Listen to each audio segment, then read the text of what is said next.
Salute to everybody in the chat, man. What is good? What is good, man? We are here. We are here with another live stream. Salute to everybody in the chat. What's good, man? Come on in. Ace Chaz, I see y'all in here. Come on in. New Pop. Y2, LaQuinn. Salute to everybody in the chat on the early tip, man. We got a lot to talk about, man. We got some new information going on about the sexual case.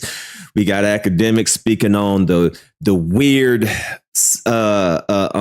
actions of Drake that he always seemed to put himself in these situations where someone like him shouldn't be placed in. And he seems to always.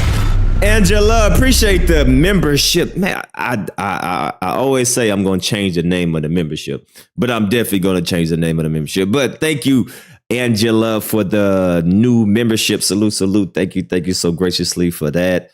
As you see, if you're not a member, definitely become a member so you can enjoy the new emoji, just like Angela just did. So thank you so much. Hold on one second. I got to type this thing. Let me see. I'm live right now. Click the link below, just in case YouTube want to hate. All right. Bam. All right. Just in case YouTube want to hate and they don't want to send out my notifications, I'm going to send it for them. All right, so thank you, Angela, for starting the live stream off, for supporting the channel. And the Cash App is open and the Super Chat is open. So if y'all really enjoy the content, you know, I appreciate all forms of support, whether it's through the Cash App, the Super Chat, or just hitting the like button, you know. And if you're new to the channel, subscribe to the channel. All right. So everybody right now, please take a second and just hit that like button. That like button is free. It don't cost you nothing. It literally just takes you 1 second. Boom, bow, you're done. And you can sit back and you can enjoy the show. All right. So let's get straight into it because we got a lot to cover. All right. I got a lot to cover. I'm going to go back because I forgot the details of this sexual assault case that Akademiks seems to be facing. So I want to go back and refresh not only my memory, but refresh y'all memory too, because maybe y'all forgot some of the things, because I spoke on this like a couple of months ago. So I don't remember every single little thing. So we gonna go back and refresh our memory exactly what the case is involved with, the details, the transcripts. And Akademiks just went live yesterday and he spoke some new details on it. So that's what we're going to do. We're going to talk about Akademiks giving us a update on his sexual, alleged. Everything is alleged in this video. First of all, let me say this off the rip. Disclaimer. Okay. I am in no form or fashion trying to slander anybody's name or brand or anything like that. I'm only reporting as a broadcaster and then as a news reporter. I feel like I'm a news reporter and I'm just giving my POV. So I'm not trying to maliciously accuse anybody of anything. I'm just here just giving my point of view, my opinion. My opinion doesn't mean that it's facts. I'm just giving my opinion on everything that is being said on this live stream. So we can all agree to disagree. And if you think otherwise, hey, you are so freely. But in no way am I trying to put jackets on people that have not been convicted. All right. Everybody is innocent until proven guilty. All right. So just want to bring that disclaimer out.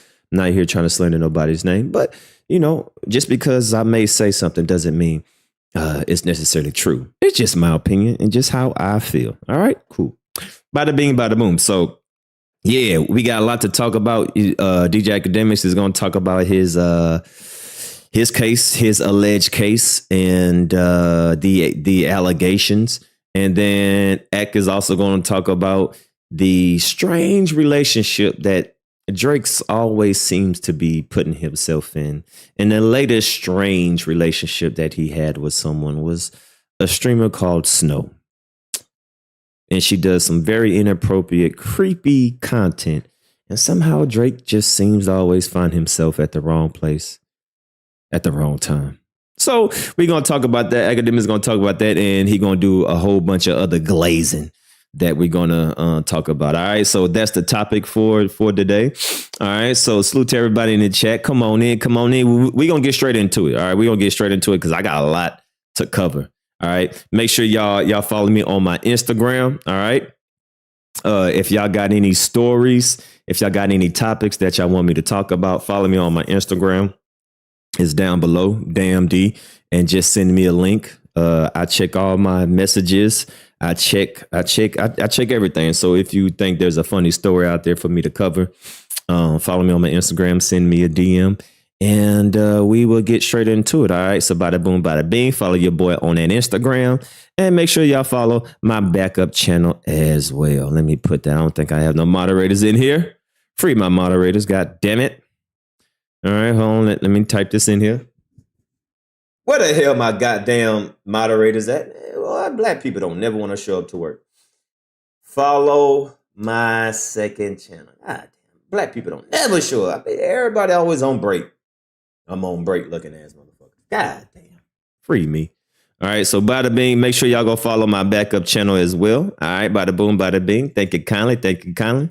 So like I said, man, everything, I'm not accusing DJ Akademiks of doing nothing. I'm not saying that he did this, he did that. We're just going over the documents and just seeing what the hell's going on. And another disclaimer, I don't have nothing personal against Akademiks. All right. Akademiks is actually a smart, intelligent person, and he is good at what he does. You know, whether you like him or dislike him, I'm not going to hold my judgment on something as serious as this is just because he says stupid stuff about Drake. All right.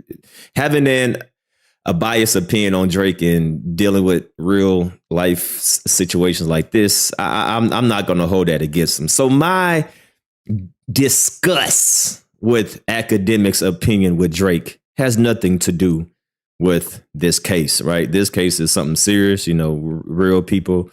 You know, this is a real situation. So I'm going to put my disgust on how I feel about Akademiks and his biasness and his meat gobbling of Drake to the side.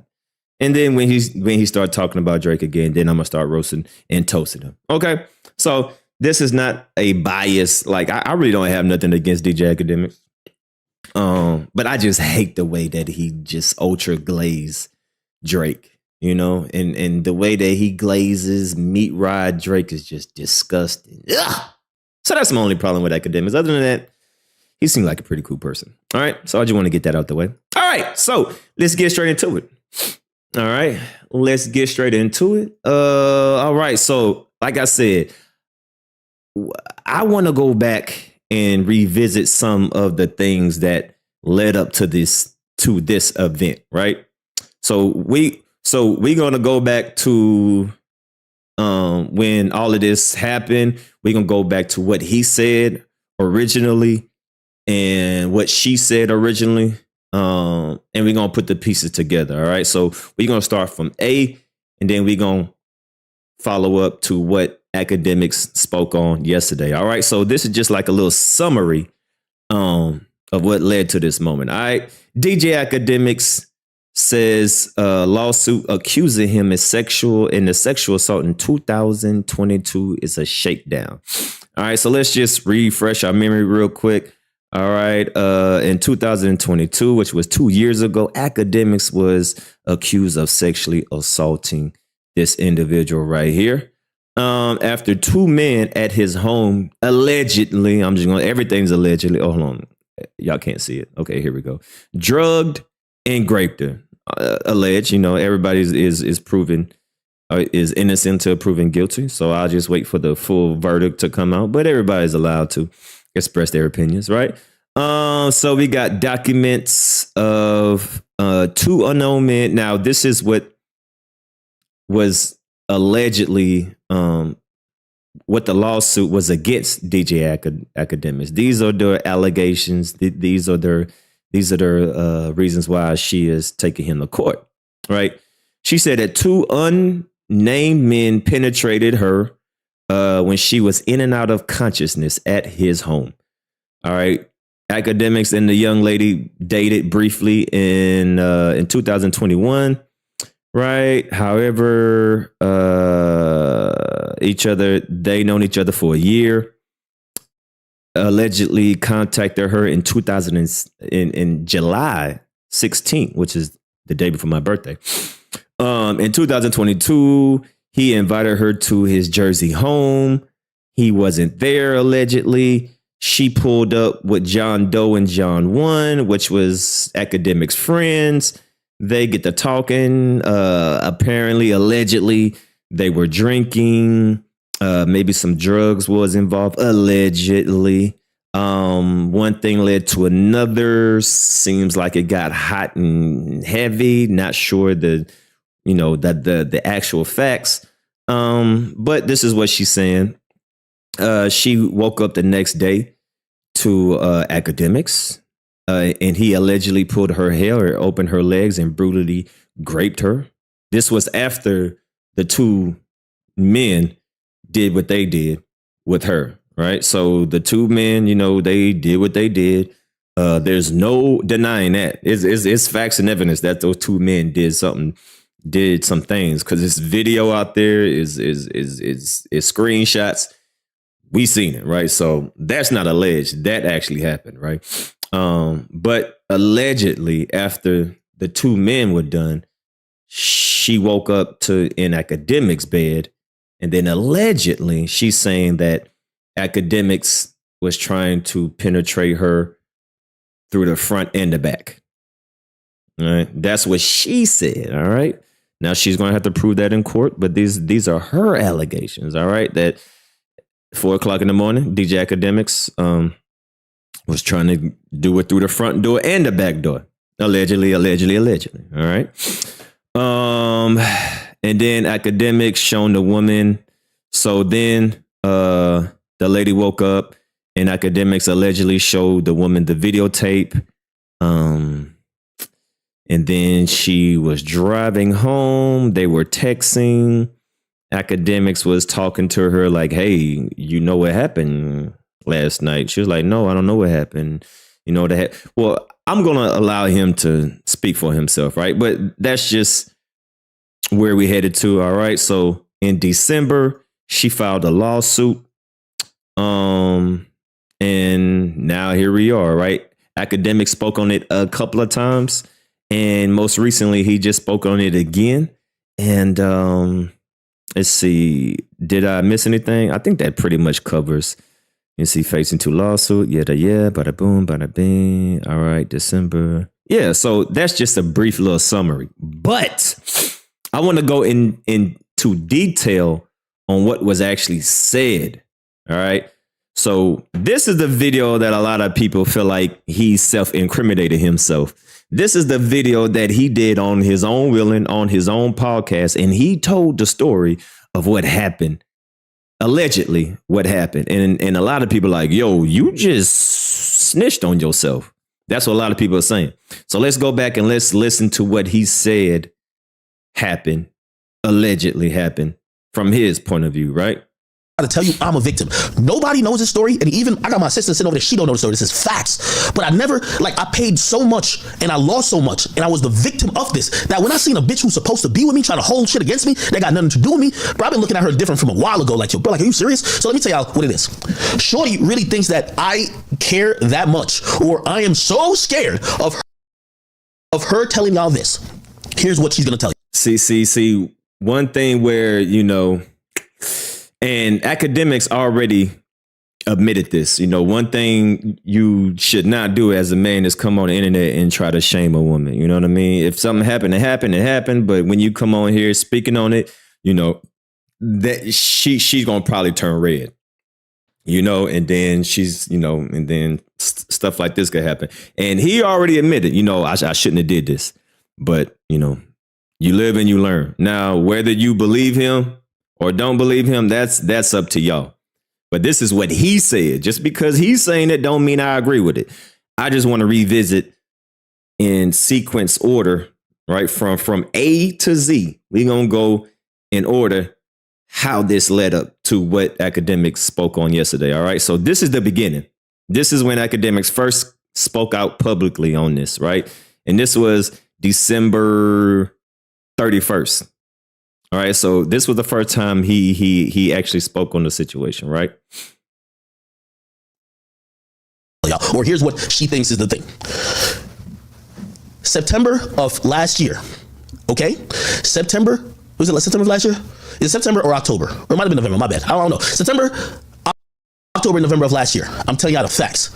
Police raided my crib. They kicked my door off. My mama was at my crib. They only kicked my door off. In reality, my mama didn't know what was going on. So they were really knocking on the door. By the way, everybody knows, especially because it's after my break-in, I got 50 guns in my house. So really, when the police was coming, they were serving a search warrant. I'm gonna tell you what it's all about. They were serving a search warrant. They know I got 50 guns. The town that I live in issued me 50 guns. I have them in my house. That's a fact. So when they're coming in, remember, they're serving a search warrant. They got in their computer system. They got 50 guns. We got to come in a little bit. They knocking on the door, whatever. My mama, who's upstairs with my dog, and then I'm downstairs, like I'm playing Fortnite, some shit. My mama don't know what's going on. They're asking her to open the door. My mama don't know. I remember the only thing my mama screamed out, she was like she called me Junior because I got my same name as my father. She said, Junior, get the gun. Because she heard this story. This is after niggas try to break in. So she's telling me, yo, baby, like, yo, I think niggas is coming again. Like, get the gun. It wasn't that. It was the cops. I'm downstairs. I always have a gun with me in my house. I don't care. I sleep with a gun under my pillow. Every time I sleep with 2 guns. Anybody know me? If y'all go to my crib, there's guns galore. Cool. I see it, and by the way, on my phone, it pops up. It pops up that the police is outside, and I see them because I got cameras everywhere. My mama don't know how to work the shit in my crib. Like, it's my crib, nigga. She don't know how to work it like that. So I seen it. Anyway, I put my gun away because I seen it was the police. By the time I woke upstairs, the police kicked my door down. By the way, these are expensive doors. I live in a mansion. It's a $2 million house. These doors cost me $25,000. They kicked my door down. The reason they kicked it down, when they're telling and shouting for my mom to open the door, my mama don't open the door because she's like, what the fuck is going on? Bet. They come in, tell everybody to get down. We all get down. They put us in cuffs. By the way, Cheyenne is there too. And this is what she thinks is some shit that she can hold against me. They put everybody in cuffs. I'm in cuffs. Even my mama's in cuffs. We're all sitting there. What's going on? I'm still wondering, like, what's going on? I'm like, yo, what's up with y'all? Like, what's good? Nobody tells me nothing. Anyway, they asked me if I want to go down to the station. I'm like, I really have no idea what's going on. I do go down to the station. Bro, I go down to the station and I get kind of really what they're doing. Okay? So I'm going to make a long story short, but this is the reason why my house got raided. And this is gonna be a lesson to all y'all. If y'all watch me and y'all watch me talk about all these stories, I've been trying to give y'all these insights without telling y'all that I've been through some shit. They raided my house because, so there was a woman that came to my house. That woman claimed she was sexually assaulted. Not by me, by other people. But it happened in my house. I'm gonna tell you why they raided my house. Shorty, I should even tell the whole full story. Let me just tell the full story. Let me tell the full story. And I'm gonna tell you exactly what the cops said. But a shorty I'm dealing with, she comes over. Right? No, now, once again, listen to his version, right? This is why I want to go in order. We need to listen to his version, listen to her version, and then we're going to go to the lead attorney because he read the transcripts, which is going to lead to what Akademiks said yesterday. All right, so this is going to be a long live, but I want to go in this order so we can all understand how this happened in order. All right, so This gonna be a long live, all right? So hit the like button, get your refreshments, get your popcorn. We gonna go in order because I want to cover it all right? So all of this is his point of view. This is the first time that he spoke on it, right? So we gonna start from here. And this is why you gonna keep hearing her say, because you don't know the real story. So one day, y'all know I work a lot. One day I'm like, I tell my niggas, I say, yo, I want to get drunk today, and my nigga Antonio Brown invited me to a pool party. I tell my niggas to even drive my cars. I say, yo, drive my car, I'm about to get drunk. That's how you know I'm definitely about to get drunk, because I'm like, yo, I'm telling niggas drive my car. Anyway, I go to the party. It's like a day party type shit. Antonio Brown, we there, he performing, blah, blah, blah. I'm already drunk. There's a girl texting me that I haven't seen in a year. She said she want to come through. Listen. Cool. I said, whatever. Yo, we gonna leave the party around 8, blah, blah, blah. You can come through. I'm gonna send you a lift. I swear I got so drunk. By the time I leave the party, my niggas drove me home, or I think we went to Wendy's and we went home. By the time I'm so fucking drunk, when I get home, I go to I walk, and I swear this is a whole story. I promise you, I can't lie. This is why I can't believe a bitch I really laid with and I really trust and I bought everything in the fucking world would ever even try to play with me like this. Because I've told her the story. Because low key, yes, that was me cheating on her. Like, me and her fell out. She went back home and I went to a party and I hit up another bitch. Yes, the other chick came over. I'm mad drunk. Yo, I'm drunk at a party. I come home. Yo, I'm so drunk. I ain't drive my own car. I walk upstairs to where my master bedroom's at and I fall out. This is why y'all gonna see what the lesson is in this. Yo, I just pass out. I forgot I Ubered a bitch to my crib. I forgot, nigga, I'm drunk. My nigga, 4 a.m. comes. Remember, I'm at my crib at 9. 4 a.m. comes. I'm knocked out. 4 a.m. So he's saying that he was already at a party. He was drunk. He caught an Uber home. he forgot that he texted this girl, which is this girl right here, right? He said that he forgot that he even invited this girl to his house. And at the time when she got there, the two of his friends was there, but he was so drunk, he forgot about it. This is his words, right? This is his word. 4 a.m. comes, my homie, I never see the girl. I never see her. My homies wake me up on some shit like, yo, we leaving. I'm like, oh shit, damn, I was fucked, like, damn, I'm fucked up, type shit, like, y'all been sleeping. They're like, yo, lock the door, because we're leaving. I said, damn, y'all leaving? They're leaving at like 4 or 5 a.m. I bet. I go lock the door. Then they say to me, when I'm locking the door, they say, oh, by the way, that girl you invited, yo, she down there at the other end of your house in the guest bedroom. I look at them and I said, what girl I invited? They said, bro, remember you invited a girl. Nigga, I'm so confused because I was at the party with Antonio Brown. Nigga, I'm macking it. Nigga, like, got all these bitches, they on me and type shit. I'm like, please, one of them bitches. Charlie, I'm just telling a story out with this. I'm like, no way I invited one of them girls at the party back to my crib. Them girls was bust. No way. They was like, Charlie, no, nigga, remember the girl you, I said, what are you talking about? They said, yo, you know so-and-so. And they describe myself. Oh, shit. Anyway, they leave. I walk down the hallway. Nigga, by the way, for shorty who thought she was gonna hold this against me, I'm gonna always tell the truth that I don't care what nobody says. And by the way, what I'm gonna tell y'all is something that could happen to any nigga. And by the way, y'all know what y'all gonna say to me, like I should be my homies and shit like that. I'm a sucker for that too. We gonna talk about it. Anyway, so I go down the hallway to my guest bedroom and I see the girl. And I said, oh shit. But I noticed there's a couple things. First of all, she's naked. Second of all, her hair is like frizzy and shit like that. This is summertime. Like almost like she kind of went in the pool type shit. I got a pool, like it's a big ass pool. Anyway, I'm like, yo, what's good with you? Like I'm waking her up type shit. Like, yo, you sleeping? Like, what's up? Anyway, I go downstairs. She kind of realized I'm there. She wakes up. She come downstairs. She was telling me about some other shit. She wanted to get me with like this before I was really on Afrobeats. Like I don't want to dox her either because she know what it is. She ain't never say no weird shit. This is why it's so crazy that this is the girl that I've been. And I think it's because she mad because I cheated on her type shit. It's her trying to use this against me. It's not the girl that was really in it. So anyway, that girl woke up. And by the way, I hate to tell this part because it's gonna make her look crazy. And that's why I refuse to give out that girl's name. Okay, so she and see Akademiks, a lot of people saying that you incriminated yourself because you even admit you saying this is going to make her look a certain type of way. So that's why she took advantage of this and said, all right, I'm going to sue you for defamation and slander. See, even you admitted, said, yeah, I'm not going to say her name because this is going to make her look some type of way. So this is why a lot of people say, nigga, you set yourself up for this because you came to the internet and you told this story when nobody knew about it. All right. So that's why a lot of people saying that he fucked up by even coming to the internet and telling this story. So it's a nighttime, whatever. I remember saying like, damn, what was y'all doing when I was sleeping type shit? She was like, oh shit, now we were just having fun, blah, blah, blah, blah, blah. Now granted, this is a girl who I've been dealing with for a couple of years. I've messed with her for years. When she came over that time, she had told me she was like a dancer or some shit like that. You know what I mean? And I remember, and I don't know if maybe my niggas took it the wrong way, because I remember she had told me, she was like, yo, the girl you used to know, like I'm on some bad girl vibes now type shit. Like basically she was like doing her thing. And I remember I told him, I'm like, oh, this before when I was going to the party, I was like, yo, I'm about to get this girl coming over later for me.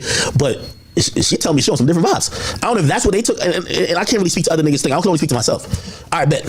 So once again, so he's having a conversation with this young lady. Allegedly, Akademiks said that this lady is now a stripper. So I don't know what that means. Y'all can take that for what it is. Akademiks said that she's on some bad girl vibes. Y'all can take that for what it is. I'm not saying that she is. I'm not accusing nothing of nothing. I'm just going over what's being said. All right. So a lot of people are saying, Akademiks, this is what the people are saying. It's not what I'm saying. People are saying, yo, Akademiks set her up with the two friends. So if that's the case, then Akademiks should be held accountable of what the two friends did. That's what people are saying. That's not what I'm saying. That's what I'm saying. People are saying. All right. So pay attention. Pay attention. Cool. We're in the morning now. And once the morning happened, and I remember even that night when she woke up, I went in my backyard and I'm like, something don't look right back here. I'm like, yo, what's up? Like, what was y'all doing when I was sleeping type shit? Because I know, like, if you, nigga, I live in my crib dolo, nigga. Like, don't get no ideas, but dolo, nigga. Like, nigga, I know the chair, the tan is right there. I know this is right there. And I'm like, I go in the backyard. I'm like, why this is over there? Why this is over there? This shit don't make no sense. So I asked her and she was like, nah, we were just having fun type shit. That's what she told me tonight. In the morning, I gotta let my dog out. So I go let Pluto out. And when I go let Pluto out, I'm now outside standing. I'm like looking around. I'm like, man, this shit don't look right. Here's the thing, I got cameras everywhere in my crib, and this is the reason why y'all don't realize the raid. Yeah, this is the raid, the cameras, and this is like, I'm telling y'all now, they can hear the whole story. Bet. So now I'm sitting there. This is the morning. I'm looking around. I'm like, what the fuck? I know my backyard. Something ain't right. She's telling me they were just chilling, having fun, waiting for me type shit. But I'm sleeping, and I'm sleeping from like 9 p.m. since I got in the crib, and they don't wake me up till 4 a.m. That's how many hours? 7 hours. Okay. Anyway, remember when she told me the night before, I'm believing it. But the day, but in the morning, I'm looking around when I'm in Pluto. I'm like, something don't sound right. I go on my camera. I go to my DVR. I'm looking what's going on. Gang, this is facts, and I'm not trying to make her look crazy, and I'm not trying to put her in no type of weird position. This is reality. Brother, this is a girl who I've been dealing with for like 2 years on and off. And we not steadily, like we were like, you know, hang out, not really hang out, not really hang out. That type of shit. You feel me? She's actually like a really good girl. Like she's a girl who kind of gives like really nice energy, like not one of them like sexy red type turns, like not to disrespect her either. When I look at my camera in the morning, gang, the shorty was getting like, I don't even like, she was getting trained by my two mans, like on my pool deck the night before when I'm sleeping. I'm dead ass, this is what happened. Nigga, I couldn't believe it. I'm like, what? Nigga, I invited you over here. I paid a lift. The lift was like $200. Nigga, she lived, I don't even want to say what she lived. I'm like, what? How could you come to my joint and get trained by my mans while I'm sleeping? Now, this is where I'm gonna be honest with you. Men, y'all gonna learn this lesson from me. And this is sincere. Men, I want y'all to learn this lesson from me. And I will say this, and tears might come in my eye when I say this to you. You could get penalized for being a good guy. I never knew nothing was ever going on. I was sleeping. So now this is for y'all to decide. All right. Appreciate you with the $5 donation. New Jersey, I'm here, man. I'm ready. Look. Appreciate the 5. Appreciate the 5. New York City, I can tell the people want it. Yeah, I said that. Appreciate you, Skyless, with the 5. Talk to me. New York, New Jersey. Skyless Beast super chatted $5. Lol. Looks like he's tweaking out. Man, why he's snorting while he talking, crying face.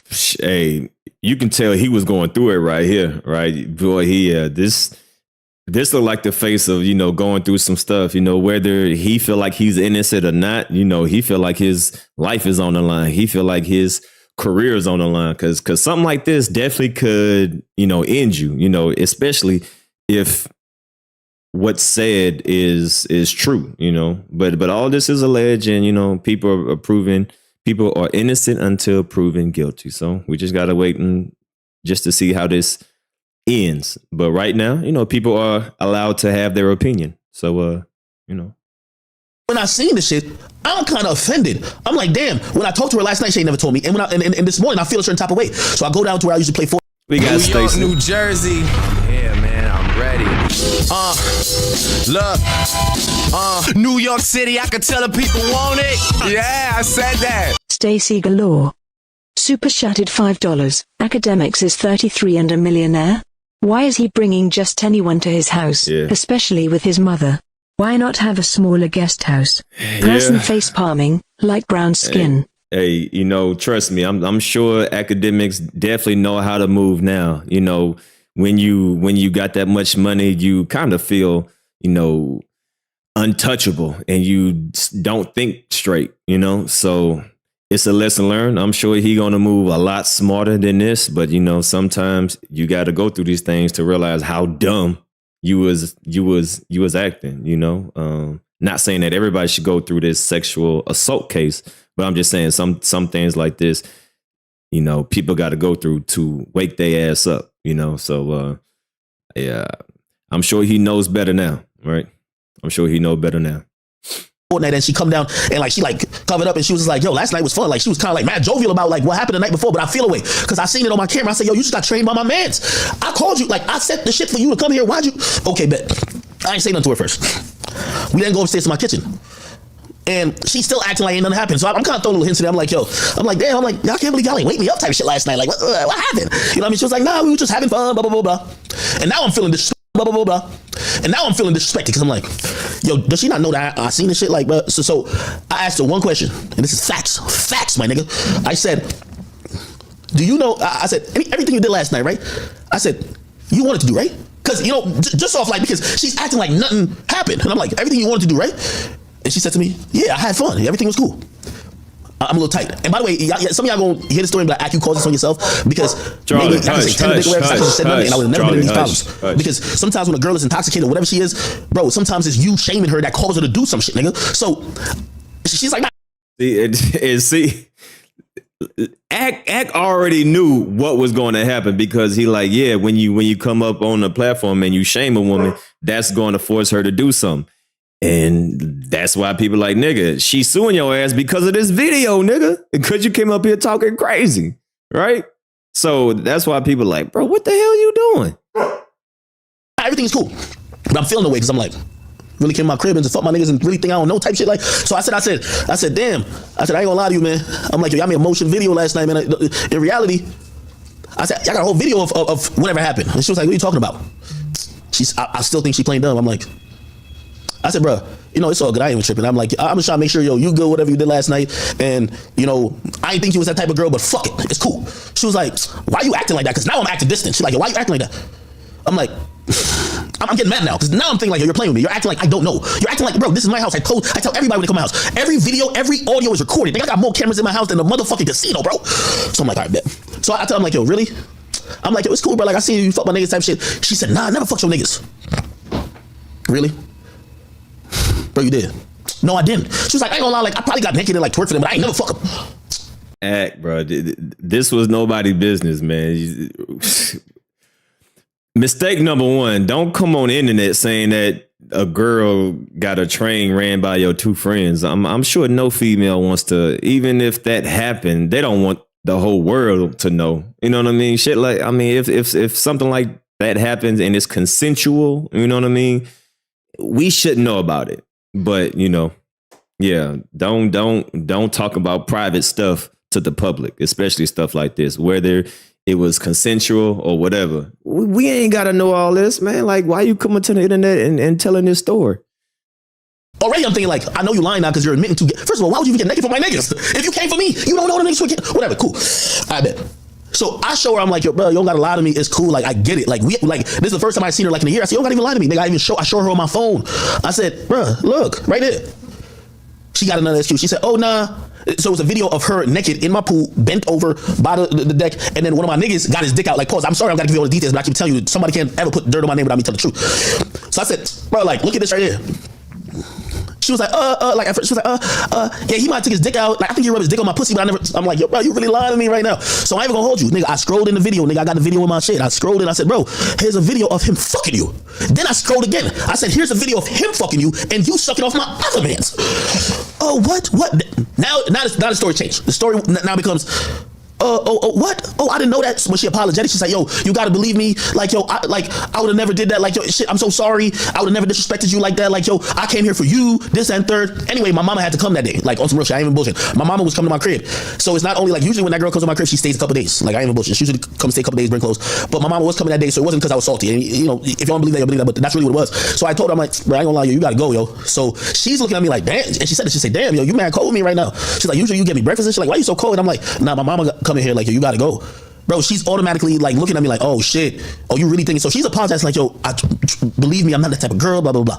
Anyway, and we won't get to the raid. I call her car, she leaves. She calls me in the car. She says, yo, I'm sorry, I don't want you to ever think I'm that type of girl. I came there to hang out with you. Like, and she even said this verbatim. Why would I come there and fuck your friends and not you? Like, why would I come there and fuck them instead of fucking you? Like, come on, like, does it make sense? Like, now, this is her apologizing. Cool. When she gets home, and I'm gonna be honest with you, this is I honestly, to this day, I still think I fucked up by doing this.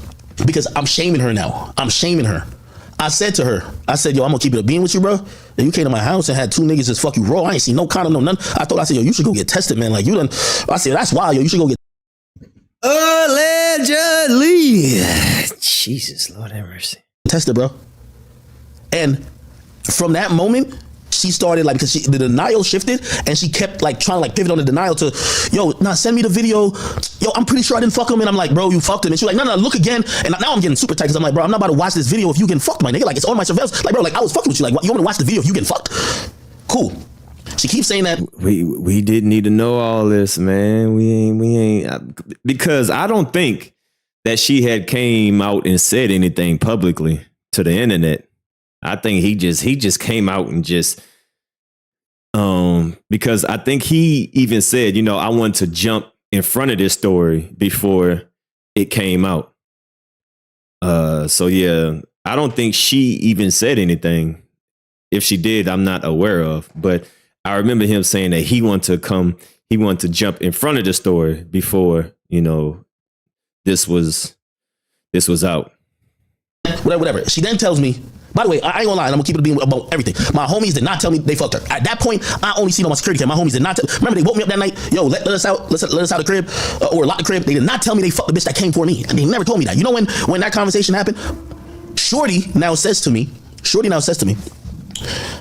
yo, I'm gonna keep it a beam with you. Like, I really don't believe I would really do that. I'm not that type of person.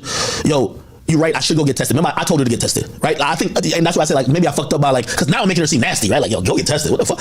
She said, yeah, I'm gonna get tested, and yo, I'm gonna get a rape kit. I tell her, I'm like, nigga, yo, get a rape kit, like, so good, like, yo, whatever. I said, whatever you gotta go, but she keeps asking me, like, yo, are you sure what happened after this? How did both of the guys get there instead of one? Because I remember talking to him, but I remember the other guy, and I'm like, bro, I'm not watching it. So now I'm getting defensive. I ain't watching that shit no more, gang. I'm not watching the shit. Okay, that's the last time I talked to her.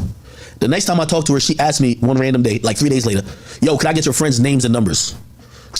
Bro, you still trying to, like, I say, yo, you fuck them. You can't get their name and number? Why the fuck you need me to get their name and number? I don't know. Like, come on, bro. Why you keep asking my niggas you don't fuck? Yo, can I get their names and numbers? Bro, I say, because she keep wanting to say, I want to know exactly what happened. Do you sure nobody used the condom? I said, bro, from the video I ain't seen them niggas use the condom type shit. By the way, here's the thing, like, and for the guys who's watching, this is what being a good guy gets you. Because I could have acted like nothing happened. I could have just chalked it to the game, which I probably should have, and be like, that's a girl. You know how girls are. Yo, I've thought about this a million times. I really think that me making her feel some shame made all this happen. Because the day after, when she walked up to me, she said she had fun. And I'm the one feeling the way, like, bro, you have fun fucking other niggas, bro? So this is what I'm trying to tell you. Being a good guy, cut that shit out, man. Don't help no, like, bro, if it don't got to do with you, man, let everybody get out of the mud. Fuck that shit. So anyway, she keep asking, she said, yo, I want to see the video. I keep telling her, I'm not going to keep watching the video where you're fucking my friends. You were supposed to be fucking with me. Okay. She asked me for my friends' names or whatever. I said, yo, I'm gonna give you my man's number. I said, whatever you want to know about that night, he fucked you go talk to him. Y'all go talk, okay? All right. When I get home, I was coming from my studio, and when I get home, 20 minutes after I get home, salute to the new subs. My mama's screaming. She's saying, get the gun. I'm looking on my shit. I can seize police. I put my gun away. That's I lock the other way. Got raided while your mama's there. That's unfortunate. That's crazy. Dang. Guns away. They put me, my mom, Cheyenne in cuffs. They bring me down to the station. I don't know, at this point, I don't know what it's about. They're asking me about the situation. Yo, what's blah, blah, blah, blah. Let me tell you why they did the raid and why they did the search warrant on my crib. And this is another thing. Yo, after that, bro, like, even to this day, right now, I pay $4,000 for an apartment I don't go to. I got an apartment right now I do not go to because I refuse to bring people back to my crib. I'm gonna tell you why. The reason why they did that search warrant, the reason why they kicked the door off they kicked my door off. Well, obviously my mom didn't open the door. It was just did what they had to do. But they kicked it off because they felt like my mom, like, is stalling or some shit. The reason why they did that is because Shorty went to the cops, and the cops reading and listening to her side of the story, they're saying, oh yeah, Shorty got R-worded, Akademiks got the tape, it's at his house, but he don't want to give up the tape.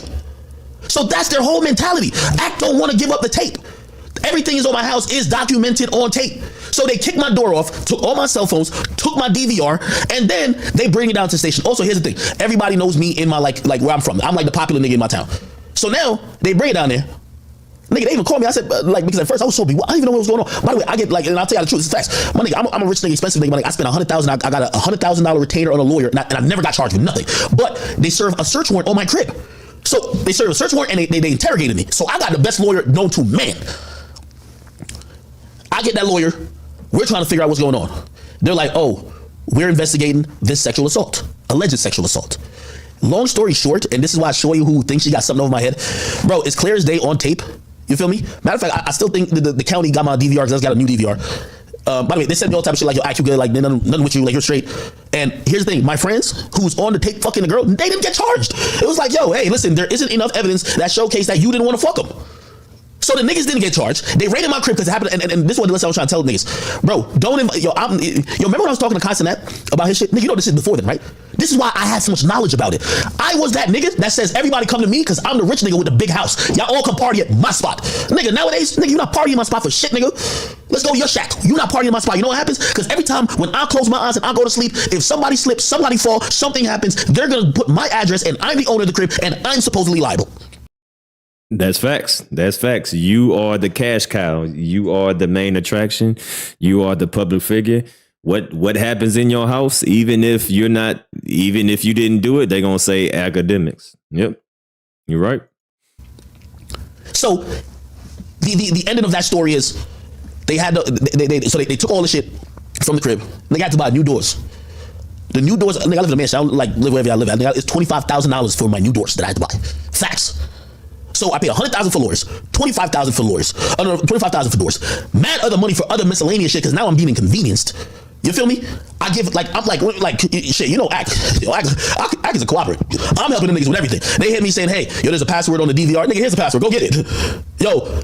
Then they were like, oh, we can't get in your phone. Oh, I'll come in with my lawyer and we'll open the phone. Nigga, open the phone. Yo, there's nothing there, bro. Nobody gets charged, right? The case, there is no case because there is like literally, they even sent out a letter to everybody. They say, yo, we did an investigation. There's nothing there. Okay. And that's what this bitch really thinks she's holding against me. Nobody got charged. No case. Nothing happened. I am the person who's in the middle of this because shit happened at my house. I don't want to bring up or I want to say nothing about the young woman because she knows initially I was the person who she didn't even like, according to what she's saying, she didn't even knew no shit happened that night. And I brought it to her attention like, yo, bro, I think you should go get tested. Like, shit, I seen what I seen on the camera. Like, you gotta get tested. Bro, how you think you about to hold that against me, nigga? Nigga, I ain't do a motherfucking thing. Oh, but I get it. Like, she's now looking at what everybody got going on. Oh, if people hear something about sexual assault, nigga, yeah, I'm sorry. Yeah, they raided my crib because something happened in my house. I live in a mansion and I used to invite mad people over. I invite nobody over now. I'm sorry. This is why when I meet y'all regular random people, I'm like, oh. All right, so this will definitely be on a thumbnail near you. Yeah, this screenshot right here. This is I might use this thumbnail on the next video I posted. But that's basically his story, right? His story, we heard his side. And the dates are important, right? Because he said this on the 30th of 2023, December 30th. So when Ak goes and posts this video, then Shorty pops up December 31st and said, oh, it's game time. So that's why I think a lot of people are like, yo, Akademiks, you kind of put this on yourself because you came on your platform, even though you didn't say her name. I mean, people can put the pieces together and be like, yo, are you talking about this girl? So once again, he did this video. He posted this video on the 30th, December 30th. The girl came back December 31st and said, oh, it's game time. Okay, it's game time. So this is what the girl came out and said the following day, right? I look crazy right now, but I'm not going to stand here and let this man continue to lie about me.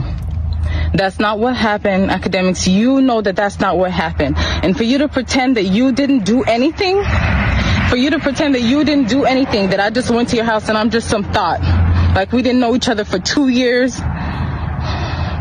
You tried to save yourself after your friends assaulted me. Whether or not you got drunk or not, I know that when you woke up, you were on top of me too. You raped me too, and a rape kit was done. You know what? I'm gonna come back with my own story. This what you wanted, and you're about to get it. I've been quiet for way too long. Yeah, see, I think, this is where you fucked up, bro. Because she made this video after you made that video. And honestly, I don't think that this would have happened if my opinion, my POV, not saying my opinion is factual, I don't think she would have sued him if he didn't come to the internet and said what he said. That's just my opinion. Because how conveniently, right the day before, she said, oh, you want to talk about me? You want to slander my name? All right, I'm taking your ass to court. So honestly, in my opinion, not saying my opinion is actual factual, I don't think Akademiks would have been going through this if he would have just shut his goddamn mouth. And that being said, right, now, once again, people can feel how they want to feel. The big question is, was it consensual or was it not? I'm not here trying to defame this young lady. Don't know her. I'm sure she's a great person. She has great skin. She got long hair, beautiful skin. You know, she's a beautiful inside and outside. I don't know this lady. Don't know anything, but I can have my opinion. Not to say that my opinion is maliciously trying to slander her or to defame her in any form of fashion, because I don't know this individual. The question is, was it consensual or was it not? And everybody is allowed to voice their opinion. not saying that this young lady is anything because I don't know her, but I think possibly, you know, just drinking, you might get carried away and whoopsie daisy. Not saying that what she does in her normal life. I don't know. Something about this just makes it seem like it was just, you know, one of them nights. Not saying that she does this, but you can drink and you could do some things that you might not normally do, you know? And I think that might have been the case. That's just my opinion. And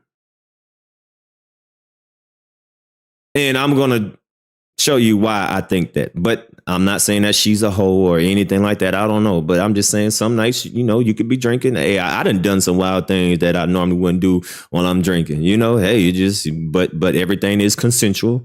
We know fully what we're doing, you know. But that's what I think, right? So, all right. So coming from December 30, boom, Akademiks made this video. Yeah, you know you done fucked up. See, Akademiks already knew that he fucked up. Now he like, oh shit, how the fuck? Yeah, you fucked up when you post this video. Cause on the 30th, you made this video. And on the 31st, she said, game time. Ching, ching. All right. She said, yeah. Oh, you want to play with my name? All right. Let's go. Right. So then Akademiks on the 31st, after she made this video, right? After she made this video on the 31st, pay attention. Akademiks goes on and makes another video and he gives more details. He actually shows the text message of them while their conversation and text messages. Why would he do this? I have no idea. I guess he's trying to win the public viewers, you know, trying to plead his case. But when stuff like this, man, I don't give a damn about no public perception. I'm worried about the goddamn courts, because the courts is what is going to actually matter, is whether you're guilty or not, you know. But I guess he did this to, you know, get the public perception as if, hey, I'm innocent, right? So let's go to this. I told you the worst parts of every situation that I got going on. The worst parts has been already told. First and foremost, I see something going on Twitter, and this is why I just got back on here. Let's address some facts. So for all the people, the slow ones in the back, even the bright ones, and also the chat niggas, I'm gonna just give you the facts, because people are gonna make up shit. So, and this is probably first and foremost.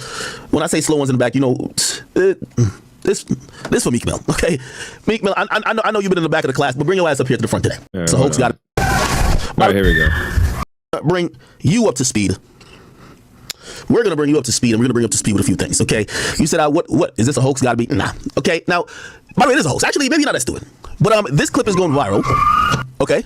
Now, a lot of people were saying that this situation of a loud, disturbing scream in the background, they were saying, yo, this was the moment that allegedly happened to that girl, and he got it on camera. So this is what a lot of people was riding on, like, oh shit. Y'all remember that live stream where Akademiks went live and there was a loud scream?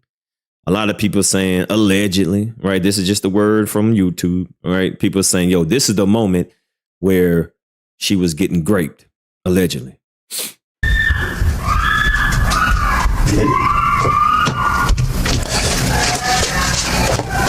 By the way, if everybody know, I clearly said yesterday. And it was a strange noise in the background. Like either she was congested. Like, have you ever took them shits and that last one don't want to, and that motherfucking pause, it just, you got, I don't know. Either she ate some bad tacos or whatever the case is. But he's going to clear that up and say, yo, that's not even a situation. This was another situation. But this is his story. I'm not saying y'all can decide whether you believe him or not. This is what he's saying. All right. I've been wearing the same shirt for 3 days, the Keep It a Bean shirt. I've been wearing it for 3 days. This was last night. I come back from my studio. I done told my story. I come back from my studio to my house. There's cameras ripped out of my on the inside of my house. There's mad monitors broken. There's mad shit broken. I'm even talking to this individual like, yo, damn, why'd you do all this shit? she gets her phone and she sees the blogs already started posting it, and they're posting the clip where it says Axe girlfriend stole $500K from him. So you know she's not a public figure, so she's like, oh my god, you ruined my whole like I'm done now. Like nobody will ever. That's all people are gonna know from me. So she's drunk, by the way. This is a drunk woman. She's screaming, oh my god, all that type of shit. You know what I mean? By the way, at that time somebody hits me and says, yo, your stream accidentally started. Like it just started because the internet was out before. I come down, I cut the stream off. That's it. Like there's random.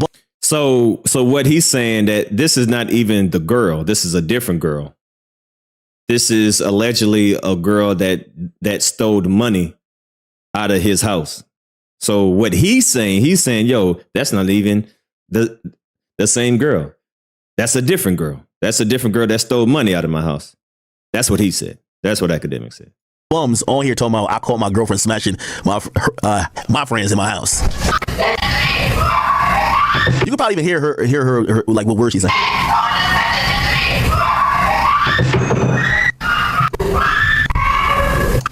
Okay. All right. So that's the confusion. A lot of people saying, yo, that's the girl that was, you know, that something happened to her. But they like, nah, that's another girl, a whole different other girl. All right. So that's what Akademiks is saying. Whether you believe him or not, that's up to you. All right. I'm just here just to go in order of what happened. Now, once again, I ain't saying nobody get guilty or nothing, you know, because I ain't trying to get sued. All right. So I'm just here presenting the evidence that is posted on the internet. Y'all can decide whether you believe him or not. I'm just here giving y'all the information. All right. Okay, so that came from that. Again, somebody who's drunk don't know what's going on, or actually she do know what's going on. But for her opinion on this whole thing is, yeah, I sent a picture of you to a nigga, but I didn't post it on some public shit. Why did you have to go on your Twitch and talk about everything with me to the world? Like I look crazy now. You feel me? So whatever. So that's that. I also really want to get to. I mean, I'm not gonna because this not gonna really be no back and forth between me and nobody type shit. You feel me? This ain't gonna be no real back and forth with me and anybody in particular. But I also do want for the people who rock with me and who's gonna understand what the fuck I've been saying and realize I'm not coming on here like nigga. I would have never said none of that shit if I came on here to lie. What I'll say is. I wasn't even gonna post these type of joints. But I see Shorty. But anyway, okay. So I'm just gonna skip all this, right? So basically, he's seen the video that she posted. Once again, follow the date, right? He posted this on the 30th. She made this on the 31st. So he comes back that following day and says, "Okay, I see you made a video. Well, let me show my evidence." So after she made that video, he's going to show the text messages. All right. So let me skip all this stuff because he's just going to be explaining. All right. So let me just get straight to the text message. All right. New York, New Jersey. I'm here, man. I'm ready. Look. New York City. I could tell the people want it. Salute. Yeah, I said that. Appreciate the $2. Oh, hold on. I forgot to put the anonymous link. And we actually got a new donation alert. Click the link down below. If you want to donate anonymously, you can click the link down below and a different donation alert will come up. Appreciate the $2. Just the facts and the dates and the time of the assault and stream. Yeah, I'm just going over, you know, the dates and the actual. I ain't saying nobody innocent. I ain't saying nobody guilty because I ain't trying to get sued. You know what I'm saying? Y'all can say who guilty and who not. I'm just here as a broadcaster, as a news reporter, and I'm just going to wait until, you know, the conviction or non-conviction. All right. I'm just here reporting. All right. I ain't trying to get caught in no lawsuit. All right. So I'm just here giving y'all the information. Everything is allegedly. All right. I'm just here reporting. All right. These messages is like, you did something to me, right? Remember in her video, she says, she says, it wasn't just your friends, it's you. Does these messages sound like Akademiks did anything? I'm gonna put it up on the screen. This is the first message after I sent the picture. This is her. Y'all know how text messages work. I'm sorry. All right. So boom. This is the text messages, right? So this is very key. And I had pointed out something that Akademiks seemed to leave out. But I talked about that like a couple of months ago, but I'm going to bring that up now so I can refresh our memory. But this is the conversation that he had with the young lady, right? Back in July 2002. when the incident allegedly happened, right? You see the date right there. This is during that time. Terribly sorry. I said, I don't know what you want me to say. You won, I suppose. The reason why I said that is because when she was in my kitchen and I was telling her like, yo, I think you fuck my niggas, she was like, yo, don't you like girls that be fucking mad niggas? And I'm like, bruh, you know, like I looked at you. And if she remembers this, you know I'm not capping. I said, you know, men look at girls two different ways. We have girls that we could possibly wife up, they're good girls, and whores. Like, why y'all always think that a nigga want a chick who fucking everybody? So that's why I was like, yo, I don't know what you want me to say, LOL. Because I think when she says I'm sorry, she's finally accepted it that she did have sex with the two dudes. I said, I don't know what you want me to say. I said, I guess you won, I suppose, whatever. She says, I never meant for all that to happen. Listen, does this sound like she's saying I did nothing wrong? I know you can never look at me the same. This is what you're saying to me. By the way, this is not Cheyenne. This is not Cheyenne. For everybody, this is not Cheyenne. This is some other shit. She says, look, I know you can't look at me the same. Okay. She says, I think I should talk to someone about this. I say, what you mean? She says, I feel really sad. And I think I should talk to someone about it, like a therapist or something. Okay. Let me see. What's the next message? Give me a second. So once again, now he's about to look through his stuff and then he's going to pull up some more stuff. Yeah, let me just download it again. All right, here we go. And it says, all right, here we go. Okay, so y'all read this message, right? Okay, then it happens and it says, okay, she says, I'm hurt really bad. It's unlike me to do this. This is what she's saying. It's unlike me to do this, and I don't even know the other guy's name. I was just laying there. Anyway, like at this point, I ain't gonna lie, and this is where I say I feel certain type of wrong for, like, because I'm mad at her. I'm mad at her like, yo, you know me for like 2 years and you like, yo, I'm mad at her. Like, I'm not really looking at it like, oh, maybe I'm thinking she's also playing games. I'm like, what you mean you don't remember doing it? Like, niggas on camera, what you mean you don't remember? Anyway, so I say, you call, I guess she calls. She says, I'm considering going in for a rape testing kit for us to figure this out because it's bits and pieces I remember and I'm still not okay. Right? This is what I say to her. This is what I literally say. I said, this is what I say to her. I mean, not sure what you want me to say. That's why I asked you while you were here if everything you did while I was sleeping, you were okay with doing. Remember I told you, I said, before I got to confront, I said, yo, everything you did last night, you were cool with doing, right? And she was like, yeah, I had fun. And then when I said, yo, you know, you fucked my two niggas, she was like, what? No, I didn't. Anyway, she said, well, I was sleeping. You were okay with doing it. You said, yeah. So I don't know. Remember, I'm telling her, that's why I asked you when you were here. If everything you did while I was sleeping, you were okay with, and you said, yeah. So I don't know. Then here's what she says. I was passed out for most of it, but I'd wake up now and... Okay, let me find the rest of that. Let me see. Oh, where the fuck is it? Hold on. I'm going to have to screenshot that part. I was passed out for most of it, but I'd wake up now and then. Also, I was in shock. I got most of the information from you. Remember, I'm watching this shit like, yo, bro, you know, it's like I'm watching on the camera from you. Before then, I never met the other guy. So he just took the opportunity, I guess. All right. I said, that's why I told you I don't judge. So when I was telling her, like, yo, you know, you did this, I said, bro, it's all good, bro. I don't judge, bro. It's all good. Like, I'm used to girls and, like, you know, this, like, whatever, like, these chicks, whatever. It's fine. Like, I'm not mad at you, don't type shit. I said, that's why I told you I don't judge. Trying to make sure you made the choice to do whatever you wanted to do. Right? This is what she says. She says, always with you, but not this time around. I guess she's saying, I'm always with you, like I'm making a choice. Like with you. So literally she's even saying, with you, anytime I'm with you, I'm making a choice. Always with you. With you, always I'm making a choice. With you. Remember, this is a girl I've dealt with for 2 years. Hey, fellas, this is a teachable moment. Listen, ain't no wrong with drinking, but if you see an individual passed out, not saying that this is what happened. I'm just saying, fellas, don't put yourself in this situation. If you see yourself, if you inviting a girl over and y'all partying, y'all drinking, you know, it's one thing being tipsy, but it's another thing when you literally just see her just laid out. Cover her up and let her go to sleep. All right, don't even, nope. All right, so if you were the individual and y'all drinking, y'all having a good time, and you know she's like, oh, whatever the case may be, and you can see she's not really there. Yeah, let her go to sleep, cover her up, and you go lay on the couch. All right, it ain't worth it. It ain't worth it. Listen, it ain't worth it. All right, whether it was consensual, whether it's not, man, listen, don't even put yourself in that position, because she can wake up the next day and, you know, hey, don't even put yourself in that position. All right. So just cover her up, lay her down, let her go to sleep, and you go sleep on the couch in another room. All right. Don't even put yourself in that situation. It ain't worth it. 2 years on and off type shit. I'm making a choice with you. Always. Yes. Good. You. Yes. But she said, I blacked out. Right? Remember I told you, I'm sleeping. I get woken up because my homies is leaving. I go to the guest room. I wake her up. Right? That's when I wake her up during the night. So I hit my homies on the side. Now, I'm gonna be honest. I hit my homies. I said, bro.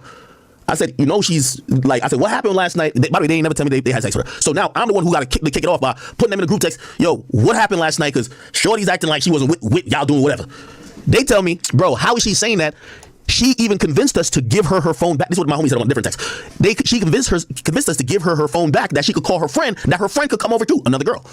So that's why I'm telling her. I'm telling her what my homie said. They says you were trying to call and bring your friend to join it. By the way, keep in mind, if I'm not sleeping, why am I keep reiterating what another nigga is saying? I'm like a middleman, right? Look, then she says no call was made. I assumed they'd leave at some point. It was mad awkward, and I mentioned I wanted to come with my friend to meet you, not to, and I guess it says have sex with your friends. Hold on, let me get that text message. Not to, here we go. Okay, have sex with your friends. Okay, here we go. You, look, she says, not, okay. She said not to have sex with your friends. He got mad at me saying everything with Ak got to go through me first and a whole bunch of creepy stuff. Nigga, I'm sleeping, my nigga. Like, I get that's somebody else, but I'm just talking about with me, dog. I'm talking about me right now, though. She's saying one of my peoples is saying that to her. I said, I don't know. This is what I'm texting her. I don't know. I'm getting two different stories. Bro, if I'm there, if I'm like present, if I'm kicking it, what y'all doing, I would be awesome two different stories. I'd be like, no, that's what happened. I'm getting two different stories, LOL. I said, I didn't ask them about anything about that night until today. After you text me, I literally tell her, I didn't ask my homies nothing about that night until right now when you text me, right? Then she says, I wish I could see the entire video, how I got upstairs after the pool, and when the other guy got naked on top of me. Everyone was going when I got up. Okay. Then I think the last one is the last message. Okay. Here's the last message, I believe. Okay. All right, let me fast forward till he get that new next message. All right, here we go. Okay. Nah, everyone was going when I got up. That's the last thing she said. Let me go. Video. Oh, I just wasn't gonna be there. Hey, let me just eat my popcorn and watch my friends fuck the shit out of this girl that I was talking to. Like, bro, no. So it's like, I have no idea. I haven't watched any of it other than when you were denying it happened. I said, I'd rather not, LOL. I'd rather not watch the video. That's what I'm trying to tell her. Like, I'd rather not watch this type of video. She says, we don't have a choice because they're going to ask me all that and I don't remember that part. That's what she's saying. Then I said, who is they? She says, I just mean the doctors. Then she says, I don't know how this works, if a statement has to be taken or what. I don't want any of this to happen to any other person like that. And this is what I said. I said, I'd rather be kept out of stuff like this. Def don't want to be the middle person because everybody got their size. I talked to my homies. They said, bro, nigga, she was mad awake. She was making us take shots. Yo, she was lit as fuck. Like, she did blah, blah, blah. That's their story. I talked to her. She's like, oh, I don't remember none of this. And I'm like, okay, I'm like in a weird position. Then she says the last thing that got my fucking house raided. This is that's what I keep telling you. Don't invite nobody to your crib. This is why my house got raided. That's true, but it happened. See? So she's admitted. I'm the middle person. Then she says, it's true. But it happened at your house. I don't have to lie about anything or make up story. Happened at your house. I think is that the last one? Oh yeah, well this part really here, but yeah. So if that wasn't the one that got my shit rated, it was definitely this part right here.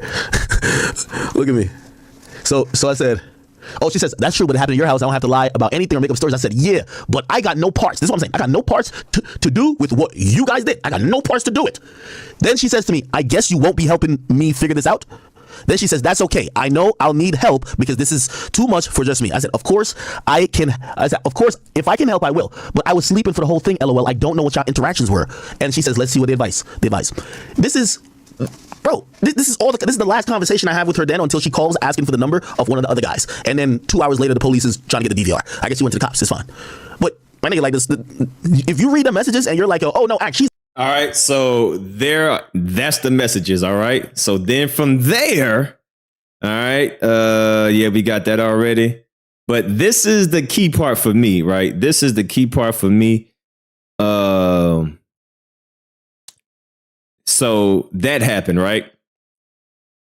Then he came out and said this. So once again, I'm just going in order so y'all can follow what actually happened, just in case. Well, I would say what happened, just academic side of the story, right? So you can pay attention, so you can determine yourself whether he lying, whether he guilty, whether he innocent. I ain't saying nothing. I'm just here to present the information, okay? So we go from that. Then we go from this moment. Akademiks comes on again, giving us more information about the case, right? Just fucking did flagrant. We did full send. I'm about to do impulsive. Like shit's happening. People, there's a lot of eyes on me. But what that means for other people is other things. And this is the only thing I can explain to y'all. If y'all looking for details of the case, I've spoken about it once. I can't speak about it again. I just can't. Like my lawyers is gonna be like, my nigga, why the fuck are you paying us mad money to just like fuck this shit up for us? So I can't speak about certain shit. There's videos out there of me speaking before, just truthfully and off the cuff. Also, here's the thing. The things that fall in my favor happens to be the truth, video footage, text messages, everything that the prosecutor who could have potentially looked into this all reviewed and said, oh, we don't have enough to even go forward with this. That's just the facts. Other than that, to kind of go through minute details, I would love to. You know me, I got a big mouth. I love talking. But unless I'm just an idiot who just likes wasting money, because I'm not a dummy, I can't go against what my lawyer's saying. Now, let me tell you what's going on. And the important part that I wanted to address, and this is for only the people who have been rocking with me and probably saying, this is kind of ironic. We're talking about Drake and maybe Drake with some shit like that. And you just covered Diddy and some shit like that. Now your name is getting brought up. What's up? This is what I will say. And I hope y'all pay attention. For everybody, including blogs, all these other media outlets, Washington Post, I seen you. All y'all who said, yo, what's the comment? I have zero comment beyond what I've said before that you can use on record. I have to just go by my lawyers. Again, if I tell y'all I've been criminally clear, y'all gonna be like, well, that doesn't mean anything. All right, whatever, fuck it. So I have nothing to say to y'all. You know what I mean? At this point, it will be determined in court. And I'm very confident. Let me tell you the timeline that's led us to here. Chat, would y'all all agree that right now Akademiks has the most attention he's ever had probably in his career? Yes or no? Just say yes or no. Just read in the chat. Good.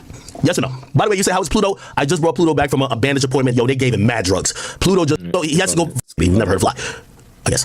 But they have to sedate him. So like I don't know what they do to him, but I be seeing the charges. Amazing. So it's looking, we're a week from this new surgery. They're saying it's looking good, and I'm just because I've paid lawyers to handle shit in court, and these people who are coming at me are hoping that I fuck that up by handling it on social media. Y'all know I love to talk. I chat shit all day. I talk about people business and I talk about my business. I want to say everything, but I also have to remember that my lawyers are there for a reason. Again, this is not a criminal situation. I know people are taking this to be some new situation. This situation allegedly happened over 2 years ago or about 2 years ago, something like that. This is not some new 22. Shit. This is the shit that I first brought to light by my own recognition. Like I brought it to light.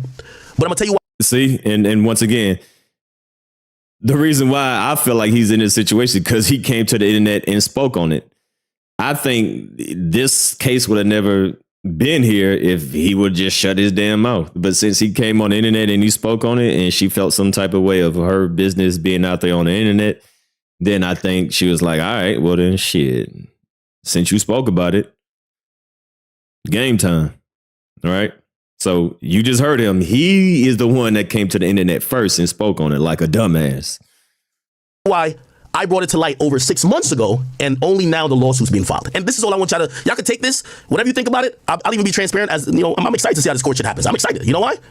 I didn't do nothing. So, okay, let's see it. And by the way, I'm pretty sure all these outlets that have covered, Ak has gotten sued. I hope you guys keep up with the step-by-step of how this looks, because sometimes the headline and the accusation oftentimes makes a man, especially a black man, look guilty. And no matter what he does, even if he beats the shit, even if, by the way, there's nothing to beat because it's a civil thing,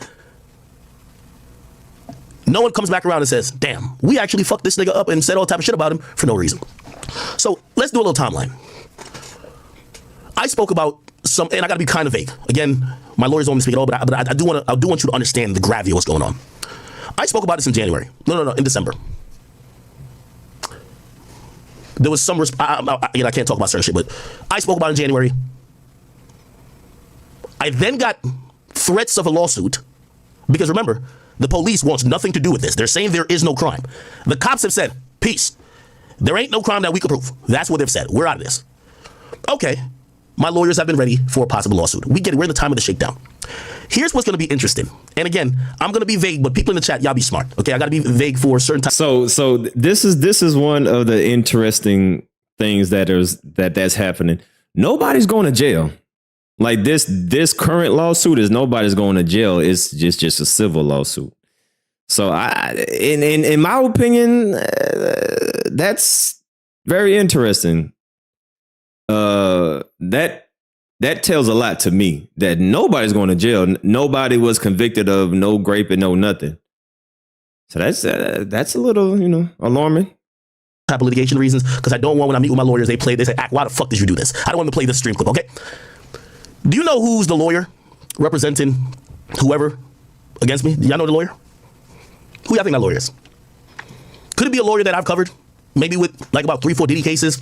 Maybe with the T.I. case? Could it be a lawyer that not so long ago I did a stream putting up on the screen saying that lawyer might be out here trying to shake people down for money? Could it be that lawyer that's representing in this case? I'm asking a question. Could it be that lawyer? I don't even want to open the article, but could it be that lawyer? Could it be?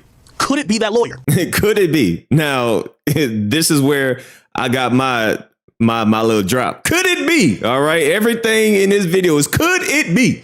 Could it be? Could it be? Could it be? Could it be, chat? Could That lawyer, if he was supposedly representing some individual that had whatever claims about me, could it be that I said, and this was public 6 months ago, could it be? And that lawyer did not file a lawsuit until yesterday? Let me tell you why.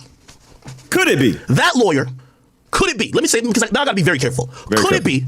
Is it possible that that person who really seen the money grab was really the Diddy stuff, and who was the biggest nigga covering the Diddy stuff? Who would that be? So what I was doing, and I'm doing just regular journalism, I'm not looking into it like that, but it's doing, allegedly, his bidding. So you claim you had a case against me for 6 months, never filed it. I'm covering another case that you also represent, so you hold off. You're like, let me not piss Ack off.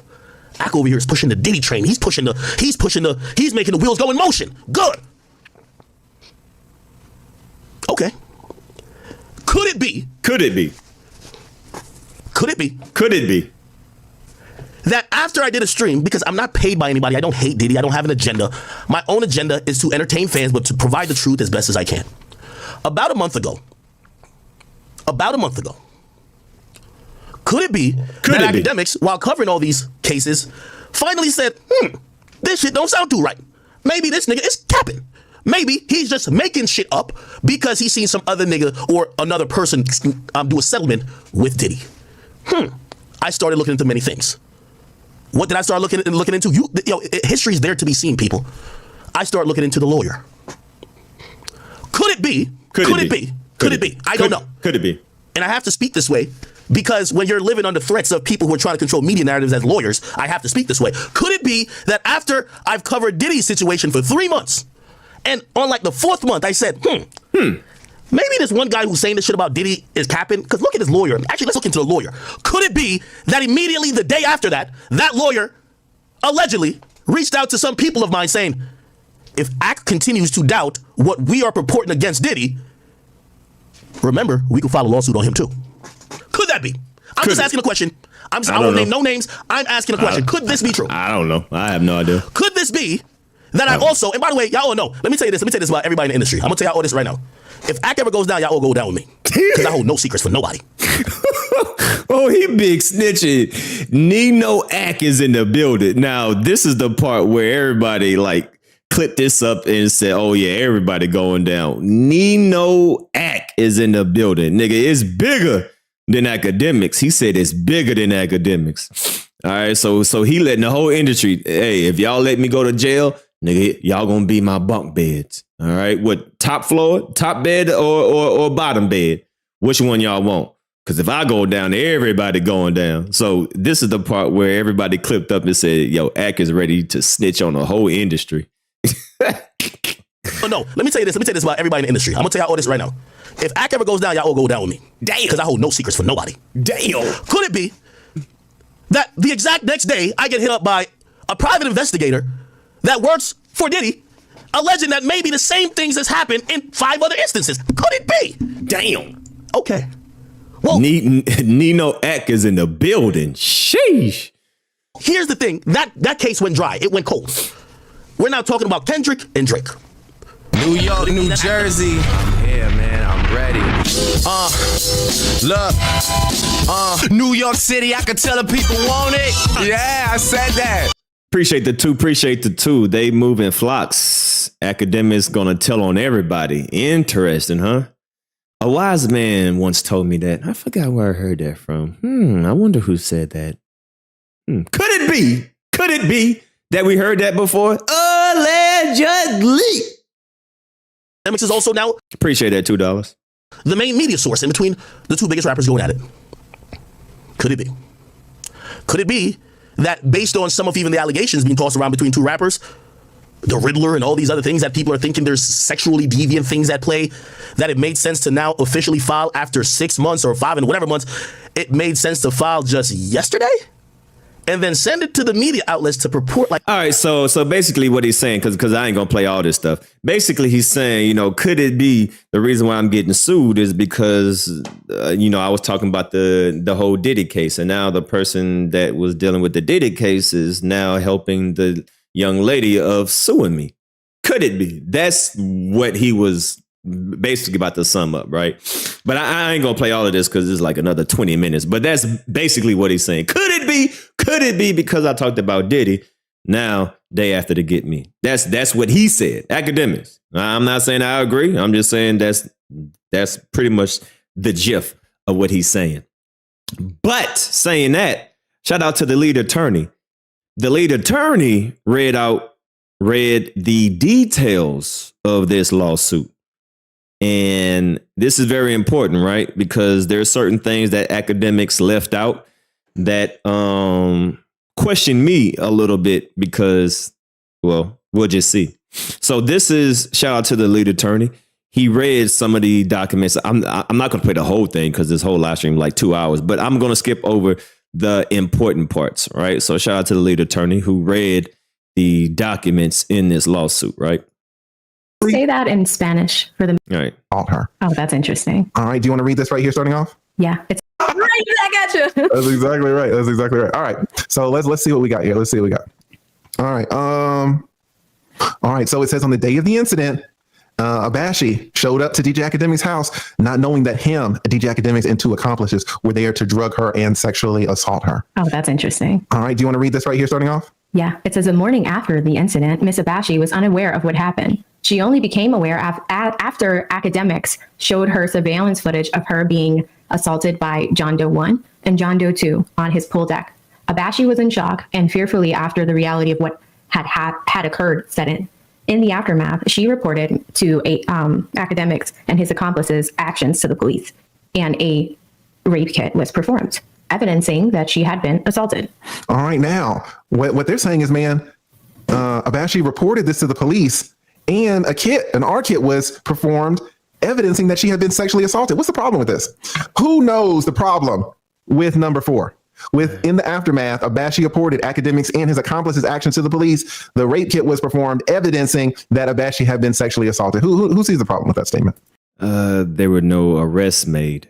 See, and that's where Akademiks is saying, yo, I gave the footage to the police. The police seen the footage and they're like, oh, this was, it happened, but it wasn't great. Alleged. This is all alleged, right? So that's why allegedly there were nobody arrested because allegedly, according to DJ Akademiks, he gave the footage of what happened that night. Allegedly, the police seen it and they said, oh, this looks consensual. It doesn't look like it was forced. It looked like it was consensual. Allegedly. Could it be? I'm not saying. I'm just saying that's what Akademiks said. And reading what the lead attorney, you know what I'm saying? So I'm just like, oh, okay. Does anybody see something that's like, it's not adding up? Trainwreck says DNA. No, hopefully that's what they got out of the kit. Kat says could have been consensual. I mean, I guess it depends on what was found in the kit. I don't know. I'm leaning towards it not being because it says that she was sexually assaulted. The evidence or the results of the kit evidence that she had been sexually assaulted. But you're right in the sense that, if it's just shown that there was sexual activity, you don't know if it's consensual or not. This is the whole Kobe Bryant thing, right? So I see where you're going with that, Kat. You're right about that. Yeah. Mika says, which one assaulted her? All right, Mika want the damn DNA. Mika's like, which one did it? Exactly. Angie got it. What did Angie say? No arrests. Exactly. You are telling me that this woman reported DJ Akademiks and his accomplices' actions. The R kit was performed, which evidenced that this lady had been sexually assaulted, and yet there was not one arrest. Forget DJ Akademiks for a second. The two accomplices, neither one of those were arrested. Nobody was arrested. That's interesting. Nobody. So they did a kit test. They said, oh, yeah, something happened, but nobody got arrested. Once again, I don't know nothing, but I'm just saying, oh, that's interesting. That's all I'm saying. I'm saying, oh, wow, that's interesting. That's interesting. Was there sex in the house? Yes. Was there a rape kit? Yes. Was anybody arrested? No. Right? So just because there's sex doesn't mean that it's sexual assault, which is what Cat Williams was getting at. So this is interesting, guys. That's all I'm saying. It is interesting. It's interesting. No one is saying that it didn't go down. And we're going to see. Can we just clarify? This is probably filed in the state of New York. All right. Sexual assault, but no one was arrested. Fine. Okay, let's keep going. Since reporting the horrific sexual assault, Abashi chose silence and remained silent until on or about December 30th. DJ Akademiks took to social media and defamed Abashi. See, once again, that's why I said Akademiks, in my opinion, put this on himself, because on December the 30th, what I just played, he came out and he told that story. If Akademiks would have never told that story, I don't think she would have went through with this. So he kind of put this on himself. DJ Akademiks accused Abashi of voluntarily having an orgy with his friends at his home while maintaining that he never participated at all. This led to a spew of public slander as DJ Akademiks' account of what happened spread like wildfire on social media outlets. You want to pick it up here? Yeah, as detailed below, Akademiks made several public statements defaming Miss Abashi surrounding the events of her assault. She was filled with anger, and all the suppressed, painful memories of that horrific night resurfaced. In her state of anger, Miss Abashi released a video addressing Akademiks' involvement in her essay. Absolutely. So again, guys, y'all saw that video that we were just... All right, so let me go skip through some more stuff because they're about to do some talking points. Let's just get to the details, right? According to Miss Abashi, she met with Akademiks online via social media on or about 2021. She began casually dating him, and he periodically... Now, this is her story. This is her story, right? So we heard Akademiks' story. This is her story. Not saying that it's true. Not saying that it's false. I'm just saying that this is what she said, all right? Invited her to his New Jersey home. At this time, Miss Abashi lives in Pennsylvania. She did not have transportation. So Akademiks would send her a car service, such as an Uber or a Lyft, to pick her up in Pennsylvania and bring her to his home in New Jersey. Yeah, I think DJ Akademiks said it was like a 2-hour trip or something. God As damn. previously stated, on July 16th of... Akademiks sent her a 2-hour Uber ride. Ain't no goddamn way, man. A 2-hour Uber ride. The fuck? I don't... Nah. 22. That's Akademiks crazy. contacted Miss Abashi and invited her to visit him at his house in Jersey. Abashi did not suspect any ill intentions, even though it had almost been a year since they last saw each other. She was accustomed to visiting Akademiks, and Akademiks sent a car service to Pennsylvania to pick her up. Unbeknownst to Miss Abashi, Akademiks had an ulterior motive when he invited her to his home. Once again, this is her side. All right, this is her side. Her side doesn't mean that it's the truth. This is just what she thinks what happened. All right. We heard Akademiks' side. This is her side. This is not the truth. This is just her telling her story. All right. But y'all can determine whether you think who is lying. All right. And who telling the truth. On July 16th, 22. All right, let me jump in. It says before her arrival, Akademiks had notified his friends, John Doe 1 and John Doe 2, that a woman would be coming over, and she was on a different type of vibes. A different type of vibes is an indication that Abashi would be coming over to engage in sexual activity.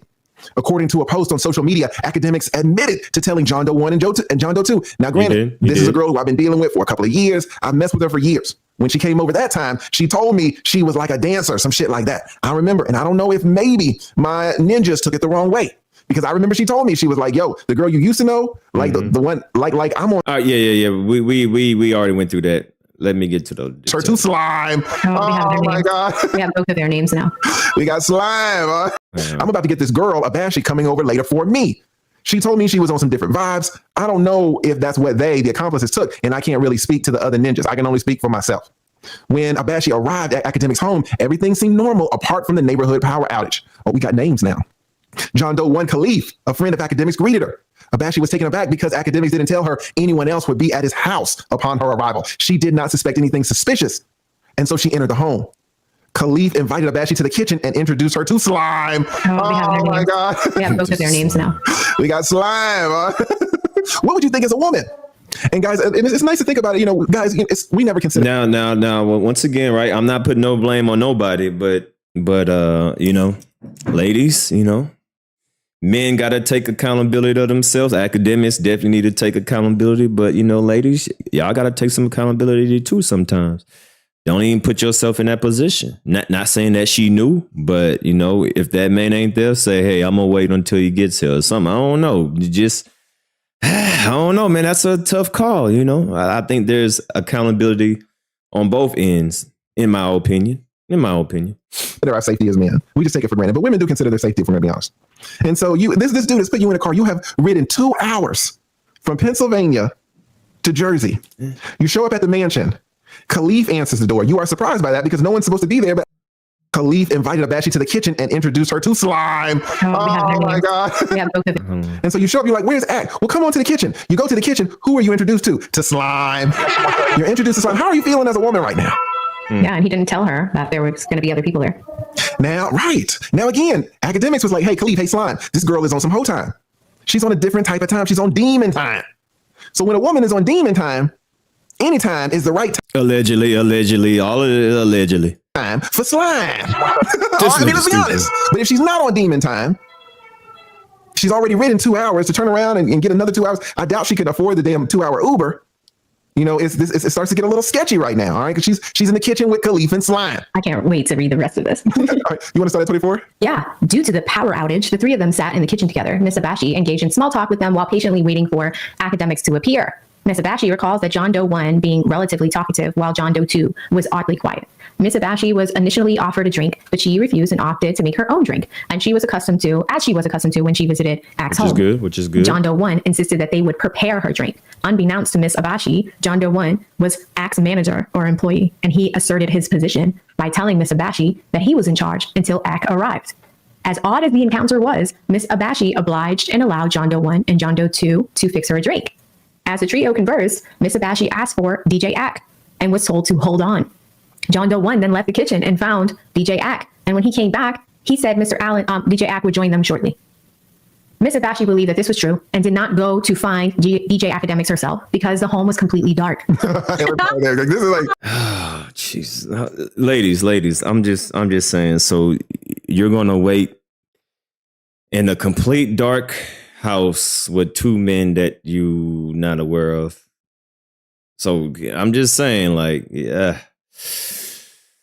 I mean, ladies, we gotta be a little bit smarter too, you know? So you're in the house with 2 strange men in a complete dark house. Not saying that, you know, it's just something. I don't know. Something seems off about this. I'm not saying that she's lying. It's something just off about this. All right. Whether it's Akademiks side of the story and hers, I don't know. But why would she be in a mansion with no lights on, drinking with 2 men that she don't know? If this ain't some damn scary movie stuff, man, can you imagine you show up to a mansion, you're sitting there in the kitchen with 2 ninjas you do not know, one of who is named Slime. Exactly. Sound like a Diddy party. Okay, and it's all black at night. This is deep. Well, you know, that if I was a woman and I'm sitting there with 2 ninjas that I don't know, and we all in the dark just sitting there talking, and the one person that I show up to see I don't see, you know, it's kind of getting kind of thick. So immediately, Abashi recalls having an eerie feeling, but she ignored it. Now the question is, I can. Okay, so if the lights are off, did DJ Akademiks know was the lights off? Did the homeboys? I'm sure if the lights was off, right? I'm just trying to put the pieces together. I'm sure if I'm over my homeboy house and the lights turn off, I'm going to text my homeboy, hey yo, power went off. Where's your generator or something? I'm sure the 2 homeboys at the home would have text Akademiks, and then if Akademiks knew, did he tell her that the lights is off? So like there's I can very interesting. And then if Akademiks told her that the lights was off, why did she still want to go? If this is all if, could it be? I'm just saying, could it be? There's a lot of questionable things here. Like, okay, so if the lights was off, why Ack didn't tell her? And if Ack did tell her, why did she still go? Why not just turn back home? Why, it's just questions. It's just questions. Could it be? I'm just saying. Because she did not believe that Akademiks, who she had known for nearly 2 years, would harm her or allow her to be harmed. She dismissed these feelings as nerves and waited for Act to arrive. Shortly after the power returned, Khalif asked Abashi. And then, like, if she knows that the lights is off, why she didn't call Akademiks? Be like, hey, your lights is off. It's like, it's I don't know. It just seems kind of weird. If I'm going to somebody's house and they lights off, I'm going to be like, hey, yo, you know what's going on? How come you ain't tell me about the lights is off? Like, why you invite me over and you knew that your lights wasn't on? And this is not a normal home. This is a big ass mansion. So who want to be in a mansion with no lights at night? I don't know. It's weird. If Abashi wanted to use the hot tub or the pool and wait for Akademiks there. Abashi said she'd be okay with the hot tub. Okay, all right. Do we see anything about this? Let's see. Once again, listen to this part. Again, kind of thick. Says admittedly, Abashi recalls having an eerie feeling, but she ignored it because she did not believe that Akademiks, who she had known for nearly 2 years, would harm her or allow her to be harmed. She dismissed these feelings as nerves and waited for Act to arrive. Shortly after the power returned, Khalif asked Abashi if Abashi wanted to use the hot tub or the pool and wait for Akademiks there. Abashi said she'd be okay with the hot tub. Okay, all right. So Akademiks is not there. Now you get into a hot tub. I'm sure you had to change clothes. Now Akademiks not there. You're drinking with your 2 friends. Now you're in a bikini with 2 strangers. Do we see anything about this?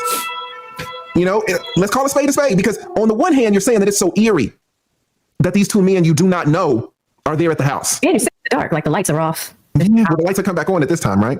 But you're talking to these 2 men that you don't know. You've wanted to prepare your own drink. They will not allow you to prepare your own drink. You didn't even think they were going to be at the house, so you're sketched out. So when they ask you, do you want to get in the hot tub? You're like, hell yeah, let's get in this hot tub. Guys, gals, how are we feeling about that? How are we feeling about her willingness to jump into the hot tub? Usually when you're in a hot tub, you're not fully clothed. Either you have some type of swimsuit or, demon time. I don't know. It's just a lot of questions. It's just a lot of questions. I don't know. It's just very interesting. Does this shed any light on the situation? Where they're like, hey man, do you want the hot tub or do you want the sauna? No, let's do the hot tub. With 2 men that she's never seen before in her life. Interesting. All right. You want the hot tub or the pool? She says the hot tub. All right. Again, you want to pick it up right here, Avi? Sure. It says again, Miss Abashi did not suspect anything. She was accustomed to using the hot tub and the pool when she previously visited DJ Act's home. She was also under the impression that John Doe 1 and John Doe 2 would leave after putting the hot tub on, as their actions and gestures made it appear that they were heading out.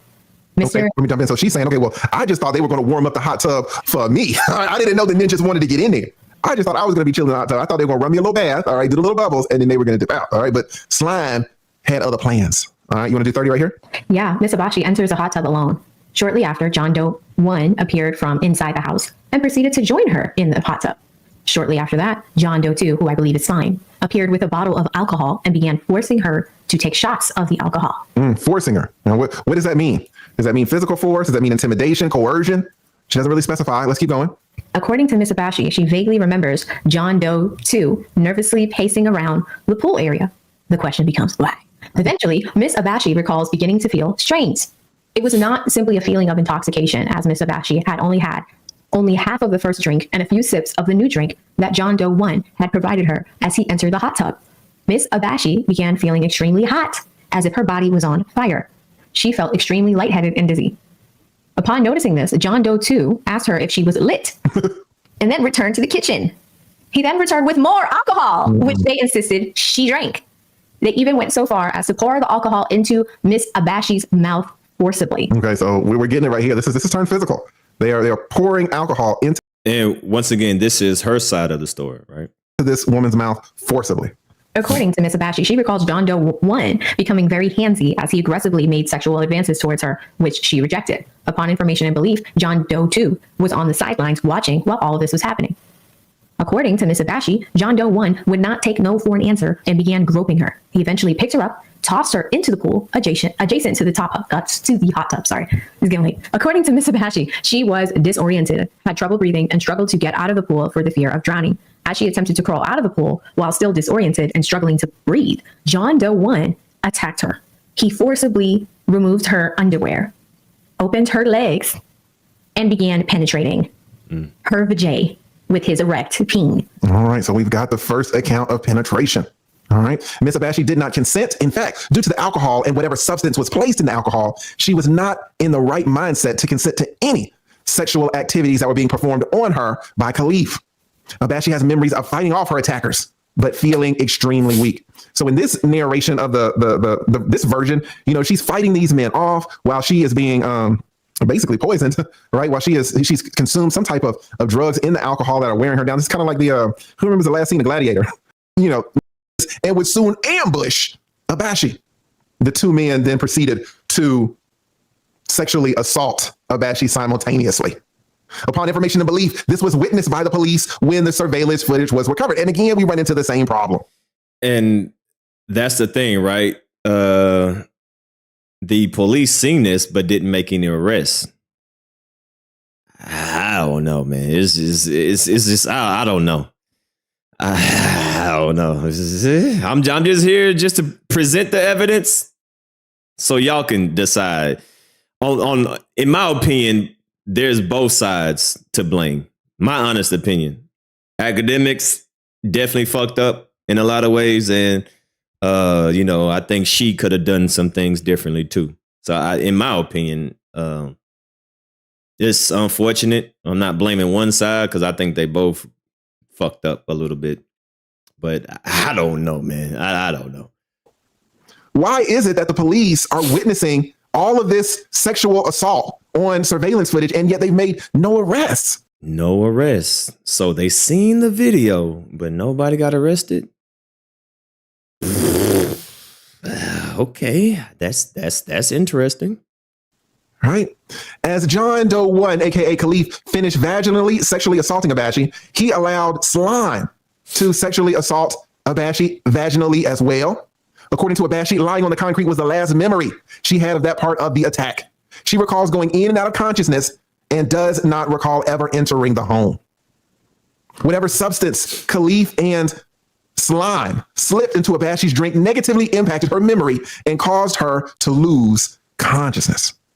You want to pick it up right here? Sure. According to Miss Abashi, she recalls being awakened naked in a bed in what she believed was DJ Ack's bedroom. She believes that this was around 4 a.m. She was awoken by Mr. Allen, which is DJ Ack, savagely pulling her hair, prying open her legs, and R-wording her brutally.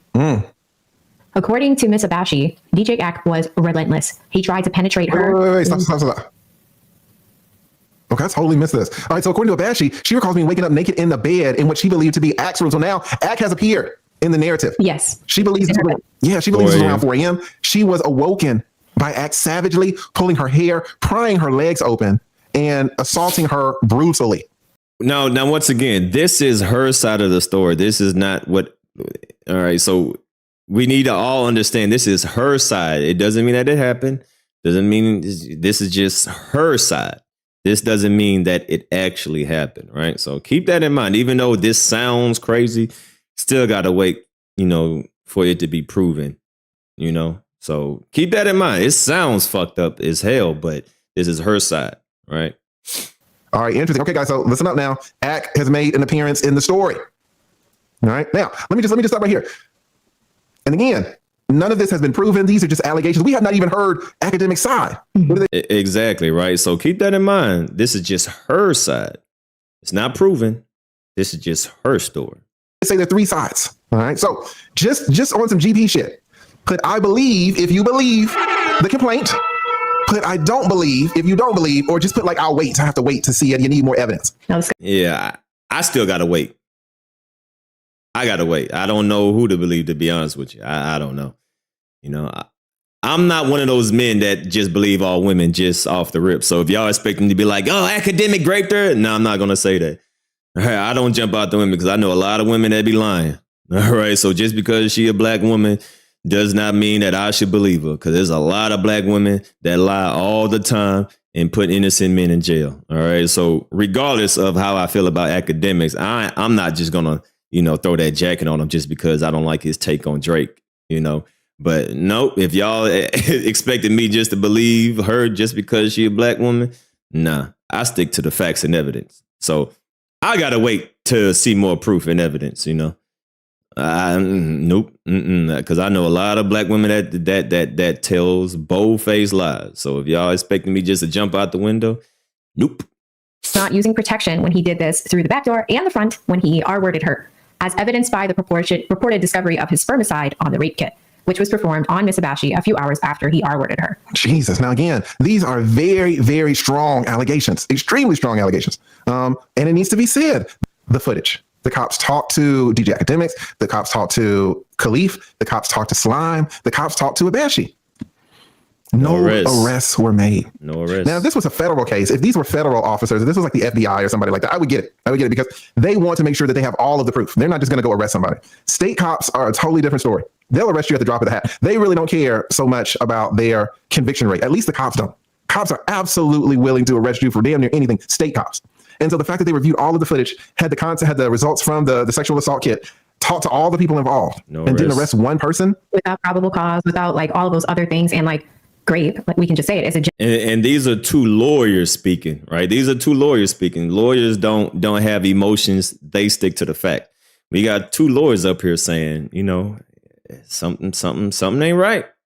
General crime. It's a very, out of all the crimes in the criminal justice system, it's like carnal knowledge against a woman without like her consent, against her will, right? 100%. At the end of the day, you need to have evidence to prove that somebody did that. So to Lee's point, if there was evidence, if there was photographic and video evidence and we didn't see any arrests, we all have to look at this with a grain of salt. That's it. You know, if someone had been arrested, if Slime and Khalif had been arrested, you'd be like, okay, well, something absolutely crazy went down. But, you know, I just dealt with cops my entire adult life. And I know these cops will arrest you for damn near anything. And so if they would have had all the evidence, even if they would have got a quarter of evidence of things that are alleged in here, then I would be surprised if the cops didn't make an arrest. Now, for cops to make an arrest, you know, you were really in the criminal side of things. And it needs to be said that this case is civil. So if there had been arrest, you know, you would need to prove these allegations beyond a reasonable doubt. Mm-hmm. But in civil practice, that's not the case. You really only have to prove it by a preponderance of the evidence. What is that?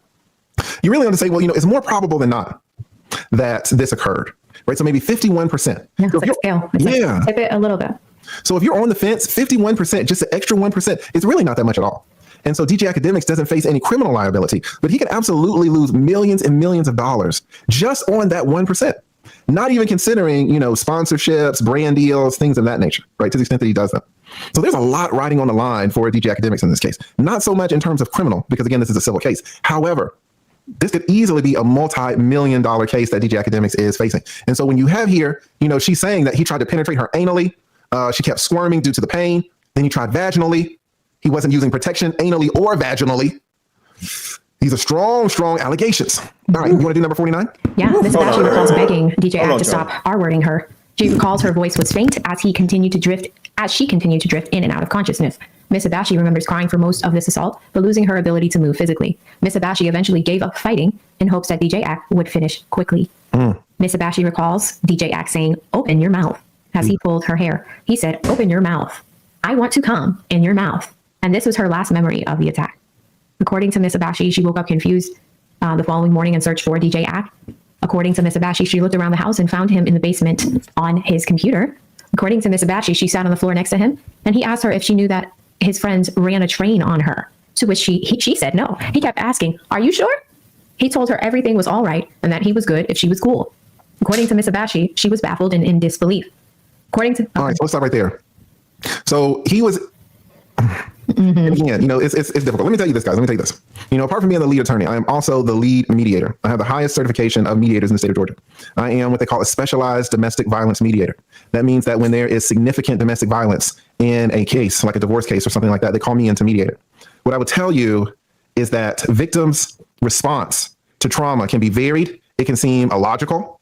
So many times women will experience trauma and they don't act like you would expect someone to act.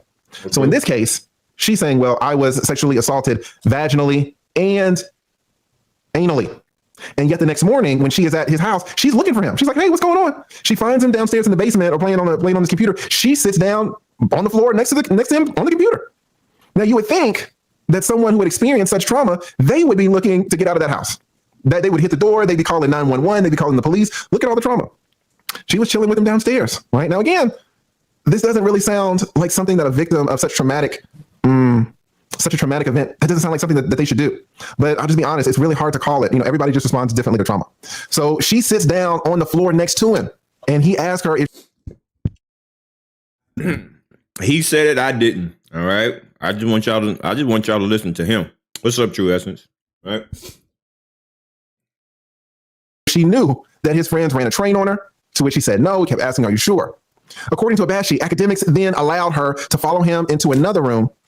Akademiks asked her to follow him to another room where he showed her the contents of a small trash can that had what appeared to be vomit in it and 2 gold Magnum condom wrappers and said, you don't remember this? Wow. Jesus. Abashi, still in disbelief. She had zero recollection of ever being in that room the prior night. According to Abashi, it appeared that after Khalif and Slime sexually assaulted her by the pool, the pair had taken her into another room in the house and continued to sexually assault her brutally. All right, so you want to pick it up right here? Yeah, Mr. Allen then, oh my God, DJ Ack then handed her the can of vomit and asked her to throw it away. Miss Abashi then asked for her phone. DJ Ack went to retrieve it. He continued telling her everything was all right if she was okay. At this point, she was still in disbelief and asked for proof of what occurred. According to Miss Abashi, DJ Ack showed her surveillance footage of John Doe 1 R-wording her briefly and skipped through the video. According to Miss Abashi, she watched the video. She looked like she was just laying there lifeless, which did not sit right with her.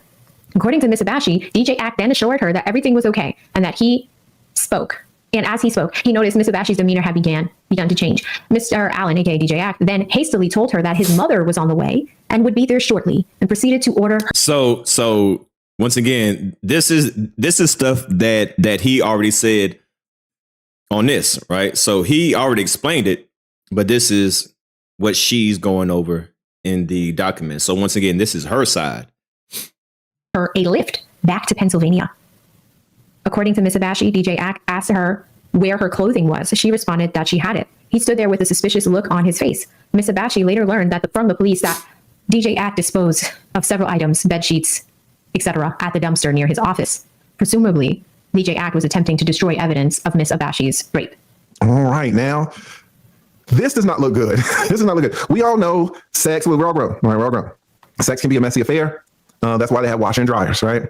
But for you to take bed sheets and other clothing, not put them in the washer and dryer, not even put them in your trash can, but to take them outside of your residence, drive down a ways, and then to throw the bed sheets away at the dumpster by your office? Yeah, that's crazy. That's crazy. Normal people wouldn't do that. You know, if you just having sex, you'll just clean up. You just clean up, put it in the washer, and whatever. But yeah, to allegedly, if we don't know if this actually happened, this is her side. If he actually did that, that's very sus. Could it be? Not saying that he did. Once again, this is her side. But if Akademiks actually did that and he had to get in the car and drive across town to throw it away and to burn it, that's crazy. That don't look good at all. That looks very sus. If that happened. Not saying that it is. That's just her side. But if he did that, yeah, that's not looking too good. Evidence destruction, I'll do. But can we prove that? Yeah, it's interesting. This is a strong allegation, though, because we've all had some messy bed sheets, if we're going to be honest. And sometimes, all right, you throw them away. But do you ever put them in the trunk of your car and drive to your office and throw them away? Hell no. Hell no. I ain't never did no shit like that. You know what I'm saying? If you after a long night of some hot, heavy sex, you want to wash your sheets. You just regularly wash your sheets. You just go and you wash them, put some extra soap on it, you just make sure that you wash them. I ain't never put it in the back of my seat and drove off and went to, drove 30 minutes away to throw them away. Yeah, that's kind of crazy. That's not kind of crazy. That's a lot of crazy. So if he actually did that, that ain't looking too good. But once again, if. That is an interesting fact. That is an interesting fact. All right, let's keep going. You want to get this one right here? Yes, Miss Abashi began feeling uneasy. She felt that DJ Ack was attempting to take her clothes for some reason, presumably to hide whatever evidence she may have had of what happened to her the night before. As these thoughts ran through her mind, so as not to alarm DJ Ack, Miss Abashi remained composed as she waited for her lift to arrive. Miss Abashi said goodbye to DJ Ack and left his home. According to all right, so I think we don't need to go over this. I just want to go over that information. Let me see.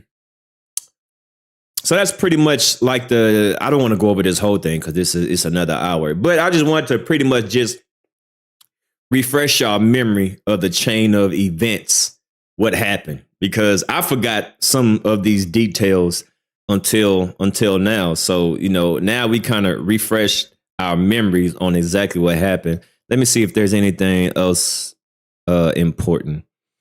The proof. No, I see. You need to get tested for STD. We could be wrong. Ms. Abashi called the police and reported an incident of SA. They told her due to the seriousness of such a matter, she needed to appear in person and speak with them, and that she should also visit a local hospital for a SANE test, aka a rape kit.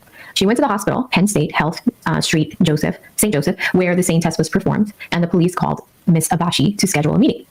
According to Ms. Abashi, during the meeting with the police, a statement was taken. Photographs of her, I'm going to say, that's a type, I guess they want to say bruises and scars were taken, and the officers asked her to participate in a recorded wire call with DJ Act. They're trying to set him up. Damn. According to Ms. Abashi, during the recorded wire call, the police wrote down a list of questions for Ms. Abashi to ask DJ Act. They told her not to make it evident that the police were listening. See, this is my point.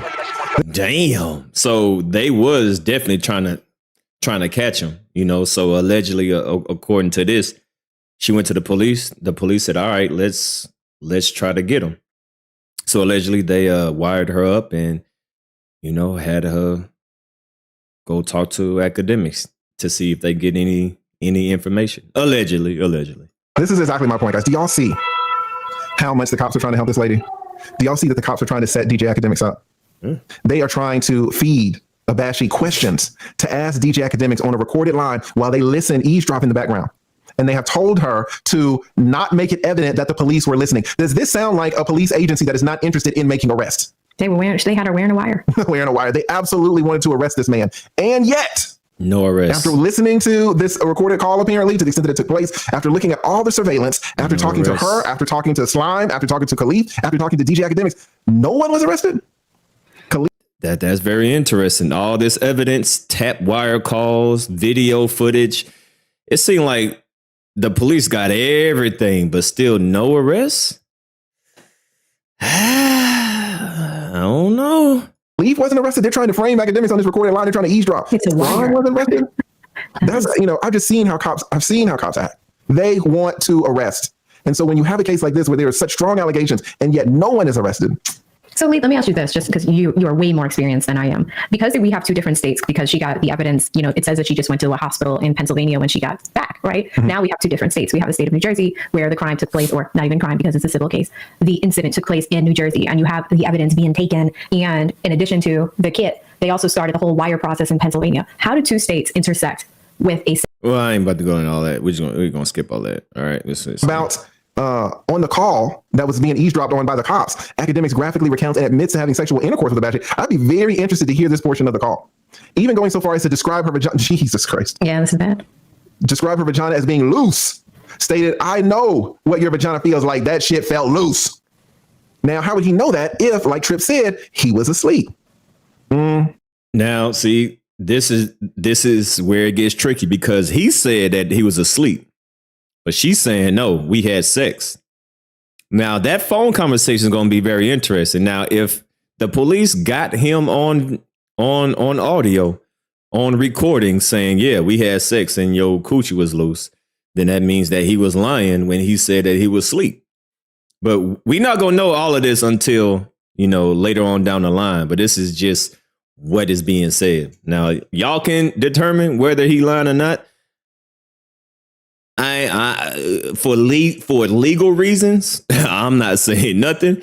I'm just here to present the evidence. All right. Y'all can voice your opinion, but y'all not the one that's going to get sued. All right. So I'm just here giving y'all the details. All right. That's interesting. That is interesting. All right. So let us keep it going here.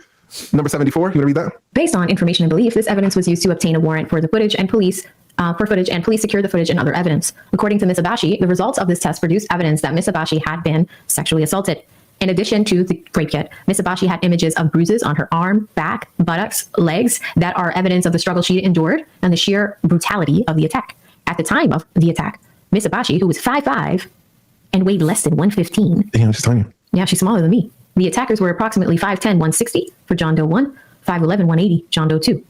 As detailed earlier, Miss Abashi was assaulted on a concrete pool deck, as evidenced by the photo below. Guys. Miss Abashi's body. Yeah, so there are pictures. I mean, they pretty much blurted out the incident, but I'm sure y'all seen them already, right? This picture already been shown, but this is, the picture of the incident. That's two guys, and I'm sure y'all seen it everywhere. Skipping past that. So that happened. All right. So now we're going to speed up to yesterday. All right. So now y'all know the chain of events. If y'all forgot what happened, if y'all forgot the details, I just pretty much went all over from the beginning to yesterday. Now, yesterday, Akademiks came and gave more details on the situation. All right. So I played all of that to get to here. So now we got new information from Akademiks that went live yesterday. So this is more details from Akademiks himself speaking on the case that he's dealing with, right? Everybody could be happy. Okay, we here. Daytime stream for y'all. Hopefully we could keep rocking as long as possible. We haven't been on for about it, right? And I know sometimes, there's some of y'all, there's people who watch me 100% of the time, right? These people who, when I do an 11-hour stream, when I'm streaming at 4 a.m., when most people are sleeping, they watched everything, they watch all the clips, they're like, Ak, you don't even need to say nothing. But then there are the people who watch 20% who'll be like, Ak, you still ain't talk about this, which is like, okay, you're the slow one in the class, we get it. We got to teach you 5 times, but we'll do it again. It's all good. Yeah. A few other things. What else is going on here? Oh, y'all like this early of a stream? I would tell you, I just came back from doing some shit, a huge business deal I had to, initiate. So, but I would normally tell y'all, but these days I'm going to try to chill out. Okay. All right. Man, y'all hit that like button. Hit the like button. Hit the like button. How many people we got up in here? We got 600 people. Can we get about 400 likes real quick, man? Take the time just to hit the like button, man. I went and coded it from beginning to end so we can fully understand both sides of the story. I'm not saying anything because I'm going to be held responsible of what I say. But y'all can say whatever y'all want to. We heard her side. We heard his side. And now he's coming more with information from his side. So y'all hit that like button. Here we are. Mark London, I see you, my brother. I see you. Again, I'm not going to speak too much into the nonsense, but certain facts. I don't care if I sound like a broken record. I'll keep saying it because those are facts. But we'll get to that, right? I'll tell you what I kind of have as topics. Y'all gonna have to help me out with topics today, because today's a bright and early Monday morning, and we would have expected that we would have a lot more things to talk about. Now, from last stream, we didn't cover the Rowdy and LA thing. There's this Lil Wayne weekend thing going on. I do kind of have some news to break. I'll give you some exclusive news. Yeah, skip that. She said I defamed her by calling her a P word, a pro. She said I defamed her. Here we go, right here on YouTube and even on Facebook. All right. I mean, we could get right into it. I really don't care either or. Here we go. Now, there's some people. Every time I speak, I'm trying to always assure a fan. What I mean by fan, someone who genuinely is either neutral or genuinely cares and just wants to know. There are other people who are haters or who they have been waiting, and trust me, I'm on my 12th year. They've been saying, when is his downfall coming? Those people I could never ever satisfy your thirst. The only thing I could say is try again next time. So, if you hear me speaking today and it's not completely in the words y'all want to hear, it's because obviously I'm not trying to say nothing to that, I'm getting sued by like 3 people. One's for a girl that she claims she got bit by a dog. BS. My insurance taking care of that. Another girl who claims that I never met her. She said I defamed her by calling her a P word, a prostitute, you know what that word is, on my stream. So this is not no private shit. And she claims she met up with a person on, she claims she met up with somebody who y'all know on the stream. Big AJ, never met a person, but obviously it's money time. They see the Maybach, they see the Lambo, they see the... Whoa. So wait. So now he getting sued by 2 other girls? He getting sued by another person that his dog bit? And now he's getting sued by another girl that he said was a quote unquote prostitute? God damn, man, bro, you need to leave these women alone, man. Look, man, listen. If you getting caught with all these, That's why you gotta be careful of what type of. I ain't gonna say nothing. Salute to everybody. Salute to Biz. What's up, man? but this nigga tripping. Defamation, and they said, yo, you know what's funny about even that lawsuit? They're not even suing them niggas. Them niggas dropped out of the lawsuit. They're like, fuck them niggas. We want act. I've never met the person. The person is claiming that I defamed them on my stream. This is how I talk to y'all. Claim I defamed them. And I won't repeat exactly what was said, even though I think it's pretty innocuous. I've talked to my lawyers. It's a frivolous lawsuit. They were just trying to get a stick up. You know, they asked me for $300,000. I said, hell no. Like, you know, once again, I've had this stance from before. If you allow these unscrupulous individuals to stick you up, not because you up millions means you're just gonna hand out $100,000. Like the moment you tell them that it's a free bank, everybody comes. Damn. So, you know, I'm sticking to my guns, and you might see, yeah, these things are gonna take a while to, you know, I'll give you an update on that case. By the way, all these cases are public. It's kind of so funny because I seen on this Twitter thing recently. Today, they're like, oh my God, new information. There's an original complaint that all this was on. My lawyers have a deadline to file our response, which we will, before September or something like that. So you're seeing one side of a situation, which, by the way, all this shit's civil. What does this all mean? Act, you hella rich, give us the money. That's all it means. Act, you got the money, we want the money. I'm not gonna start saying I'm broke now. I don't got no money for none of y'all, but I just want to explain to y'all. So that first case, I've never met the woman, ever, in my life. I talked to her one time on the phone. She was like, oh, I thought I came out here to meet you. But I met up with another guy. I said, I don't know what gave you that impression. I never told you you were coming out here to meet me. She felt salty. We talked about it on stream. It then went on some Fresh and Fit where you know, I interjected with one of her friends that supposedly was there. And then now she's like, it's defamation. Oh, you defame me. Here's the thing. The person is suing me. I need y'all to understand these cases for me. Akademiks is being sued by a woman in New York court. Yeah, I'll tell you where to look it up. New York Supreme Court in Queens. I'm being sued. I'm telling you the exact reason why. I'm being sued because a woman who does OnlyFans claimed that I talked about her thinking she was going to meet up with me. I never told her I was going to meet up with her. I never talked to her before. She met up with another guy, not me. Somebody who y'all don't answer. I want to call names. She met up with another guy. Never met up with me. She DM me crazy. Oh, what's going on? Where you at? I'm like, whoa, are you okay? I got on the phone. Whoa. So this is another situation. Wait, so he's not, wait, so I thought he was going to be talking about his previous case. Oh, he got a new case? So this is a new case he got. This is another girl. What the fuck? I'm thinking he about to talk about the case that he has, the sexual assault case. Wait, he got a new case with another girl? Lord have mercy. For friends that supposedly was there, and then now she's like, it's defamation. Oh, you defame me. Here's the thing. The person is suing me. I need y'all to understand these cases for me. Yo, I swear, I thought he was talking about the old case. No, this is a new one. I had no idea either. I had no idea that this is a new case. This is a new case. God, I thought he was about to be talking about the old case of the sexual assault. This is a new one. God damn. Akademiks is being sued by a woman in New York court. I'll tell you where to look it up. New York Supreme Court in Queens. I'm being sued. I'm telling you the exact reason why. I'm being sued because a woman who does OnlyFans claimed that I talked about her thinking she was going to meet up with me. I never told her I was going to meet up with her. I never talked to her before. She met up with another guy, not me. Somebody who y'all don't answer. I want to call names. She met up with another guy. Never met up with me. She DM me crazy. Oh, what's going on? Where you at? I'm like, whoa, are you okay? I got on the phone. I said, hey, I don't know who you are. I never agreed to meet up with you. It's kind of sad. Hey, exactly. How many lawsuits do Akademiks got? 1, 2, 3, 4, 5 plus. God, why are you getting sued so much, man? Shh, that's crazy. Unfortunate that you flew out here thinking you might have met up with me, but I'm sorry. That's not what's going on. We talked about it on stream. She sued me for defamation because I called her. Here's the thing. The woman at the time, I can't say too much because I don't want this to be added to, you know what I mean? The woman, from my recollection, was a OnlyFans model and is suing me for defamation because in a conversation on stream, I said, well, if that woman asked you for $1,000 to have whatever, that sounds like you know what that word is, the P word. I won't say it. OnlyFans model is suing for defamation because I asked a question to say if she charged. Akademiks, we ain't gonna leave these type of women. We ain't gonna leave these type of women alone. Maybe you need to talk to different type of women, bro. Jesus Christ, when are you gonna learn your lesson, nigga? Boy, for people to, that sounds like does that make sense? I'll tell you where that case is at. We've since responded. We're down to take it to trial. This is a frivolous case. I've spent a shit ton of money on it, but I'm not. They wanted to take me for $300,000, not in a fucking lifetime. You got to go do something else to go get $300,000. I'm sorry, I'm not doing it. So I'm down to pay lawyers, and I'm down to, you know, again, they threatened me. This was when BuzzFeed was, you know, and by the way, I'm here to say the new way how to get at people, and I feel conflicted because I'm part of the media. The new way to get at people without threat of a defamation suit or without any, it's like just filing a frivolous lawsuit, right?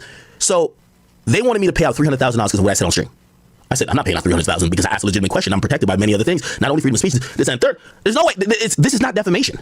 If a woman, and now I'm not talking about this person, if a woman does OnlyFans and I say, oh, she's a whore, and there's videos of her maybe having sex, how did I defame you? I think I accurately described what you're kind of doing.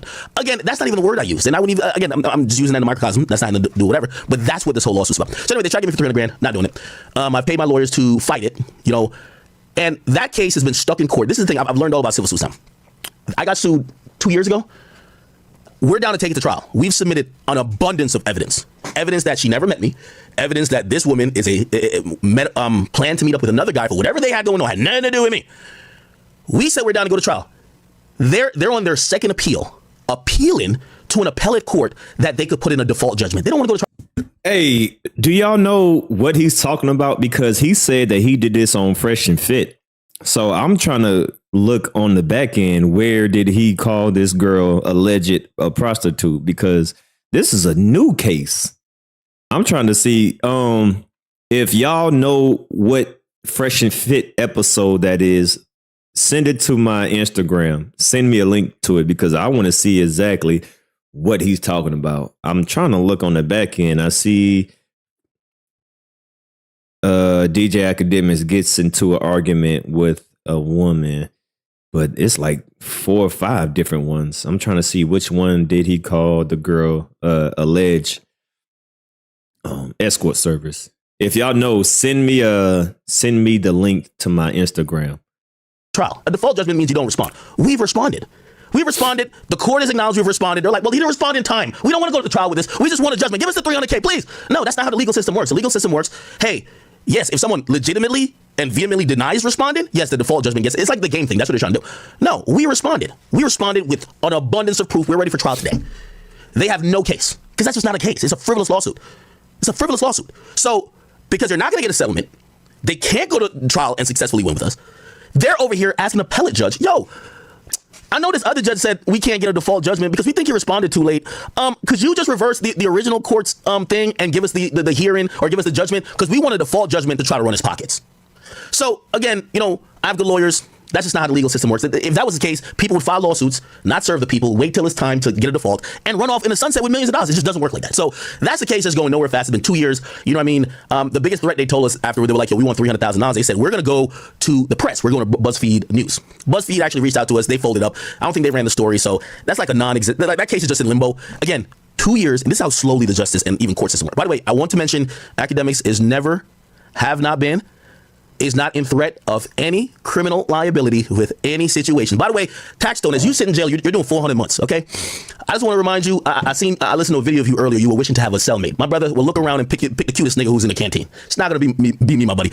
I know you're trying to liken your case to otherwise, and it sounds crazy when you're talking extremely tough from a jail cell. It just doesn't hit no more. This is the most attention I'll give you. So I try to give you a little bit of grace, but I could tell you're very disgruntled with where you are. That has nothing to do with me, my coverage, or anything else. My brother, the facts of the situation. Let me tell you this. I talk spicy. You talk spicy. I don't care if you say you're tough and I'm not tough. You showed up to a damn event where motherfuckers didn't invite you to be at. You showed up and there was a nigga who was contracted or was invited to perform. You brought a weapon inside a venue. You're not supposed to have a weapon up in New York City, my brother. Okay? Now, if you're talking all that shit, then let me tell you how stuff goes. You get security and you know where the fuck not to go. If you think you could be buddy-buddy with people talking crazy, of course you're going to get into incidents. And when you think you can't take an L, of course you're going to shoot somebody and kill them and then go to jail. Stop trying to mix every case with yours. Brother, you're on Spaces stuck in like some proverbial gulag. I'm sorry. Like, you started the Real Nigga podcast, but you are now in Real Nigga purgatory, and that's essentially 400 months, okay? I'm just sorry to tell you that, brother. So I don't care how much you talk about, I don't care how aggressive you talk over the iPhone or it doesn't matter, okay? So I just want to let you know that, and I'm only letting you know that because you said I don't talk about myself, which I'm doing now. So I got no problem with you, so you can keep ranting and raving. I know, I got 400 months of you doing that, and listen, I guess that's a long time. They gave you KD, that's 35 years. It's okay, but I just want to prove you wrong, because I do. They gave you KD, that's 35 years? That's crazy. Talk about myself. I won't talk about myself every day. And also, I won't talk about myself to the detriment of a potential civil case. That's the issue, and that's the difference between me and you. Taxstone said he wished that I could be his bunkie. Tax, let me tell you this. The situation that you were even referring to, which I'm going to get to, the police, the detectives, they've seen every evidence. I cooperated. I didn't run to LA like how you did when you killed somebody. I cooperated. I gave over everything. Phones, gave over 10 phones. Everything. Take it. There's nothing to hide. There's nothing nefarious. Look through everything. I sent my security guy, all my security shit is encrypted. Go decrypt it that they don't have to waste time. Go get it. They look through everything. By By the way, and I'll get to some of the Twitter stuff, for the people who are talking on the like whatever, those pictures you see aren't from like some independent investigation. That's me confronting a woman. I sent those to her. I took the screenshots. There's multiple other screenshots that they won't put in that video. You know why? Because it shows like she's awake and alert. What screenshot they gonna have? Which, by the way, all right. So he's jumping back and forth from Tax Stone to the original sex assault charge to the new. Okay, so I didn't know that he was talking about 3 different situations. All right, so if you're confused on what's going on, okay, in the first beginning of the video, he was talking about a new case that he was dealing with a OnlyFans model that seems to be suing him for defamation because he allegedly called her a prostitute. So now he's facing that lawsuit. Then Tax Stones is in jail saying, yo, why you keep arguing with women? Yada, yada case. I wish you could come to jail so I could do this to you. But he like, no, Tax Stone, you in jail. Why you worried about me? Now he's going back. Now he's currently talking about the sexual assault charge, which I was just going over. And people are saying, yo, have y'all seen the pictures that are leaked? Well, those pictures aren't new. Those pictures was, I seen those pictures like 3-4 months ago when the lead attorney was talking about it.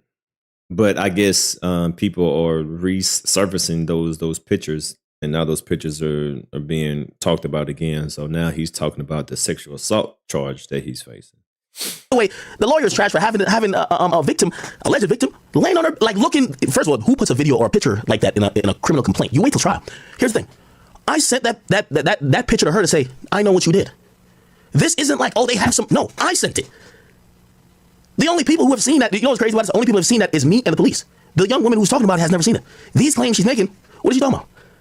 Which is it? Did you not remember or do you now remember? But now you remember whatever. But there's other pictures. Again, of course, I'm not gonna be stupid and put it up here. I sent other pictures to her. Other pictures where she's on all fours. Other pictures where she's moving around. Those are not gonna get included by the lawyer. Doesn't help the case. Let's look through all the pictures I got sent. Well, this picture don't really look like, okay, I'm gonna use this picture because it looks like it could go to our story. It's all good, it's fine. The facts of that case is, and Tax, let me put you on some game because you've been in jail looking like you've been doing a lot of telegramming, but not a lot of facts, okay? The facts of that case is that not only did I cooperate with the police. The police looked at my phone, messages before and after with the woman, messages before and after with the other people who might have been at the residence. They looked at any injuries or whatever she might have had. They're looking at everything, okay? I'm assisting with this. Not only did they realize, oh, we don't have any case here. This is not a situation where there's a crime committed. I'll give you one better.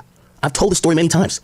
Around the same time, starting to get interest. A few men trying to break into my house. Between DJ. So let me give you the reality of it. And this is where some y'all minds don't really click. So for those who don't know what Akademiks is talking about when he's talking about Tax Stone, well, let me play the audio of what Tax Stone is saying, right? So this is Tax Stone. He's currently in jail right now. And this is why Akademiks is talking about Tax Stone, because Tax Stone recently did a jailhouse interview or something. And he said something to Akademiks, right?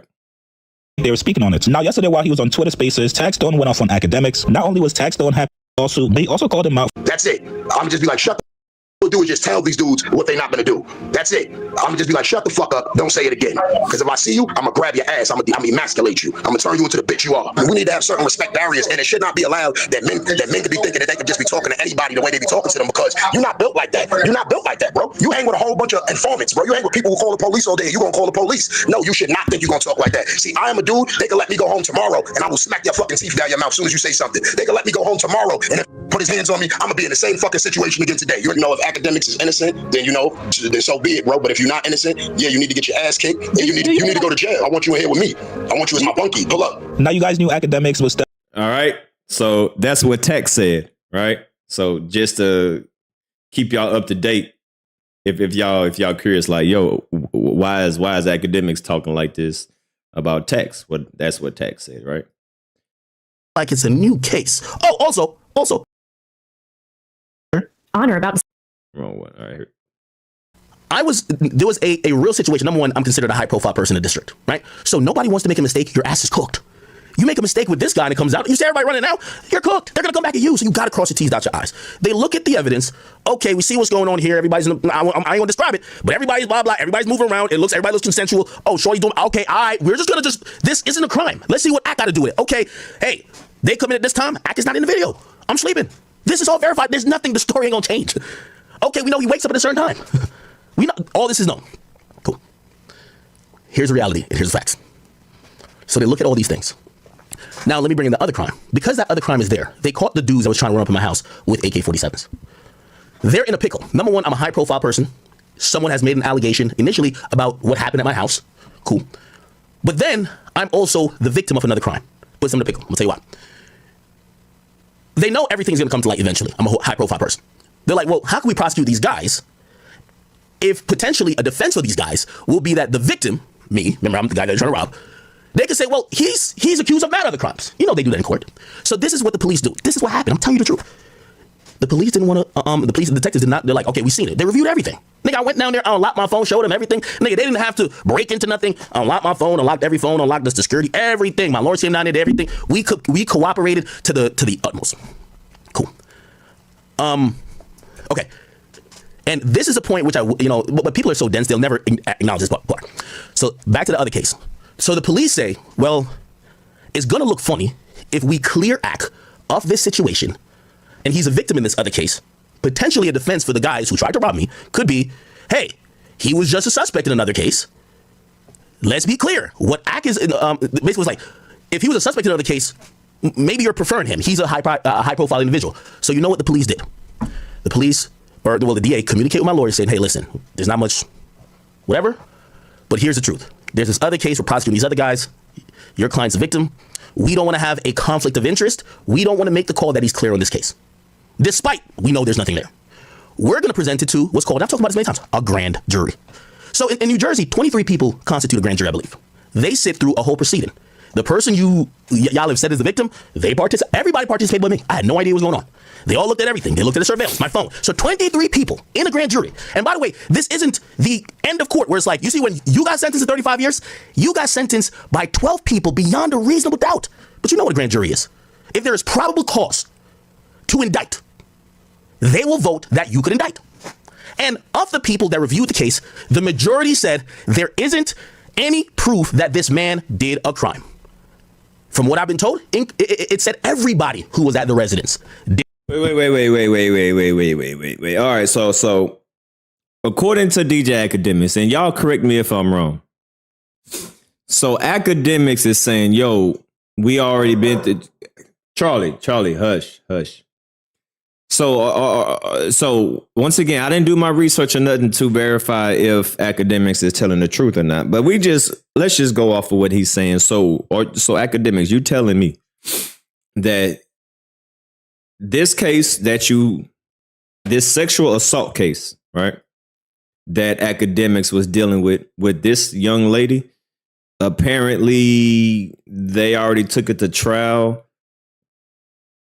through jury, and they said that he's that guilty, that there were no convictions, nobody got arrested, no nothing. So is that what I'm hearing? Correct me if I'm wrong.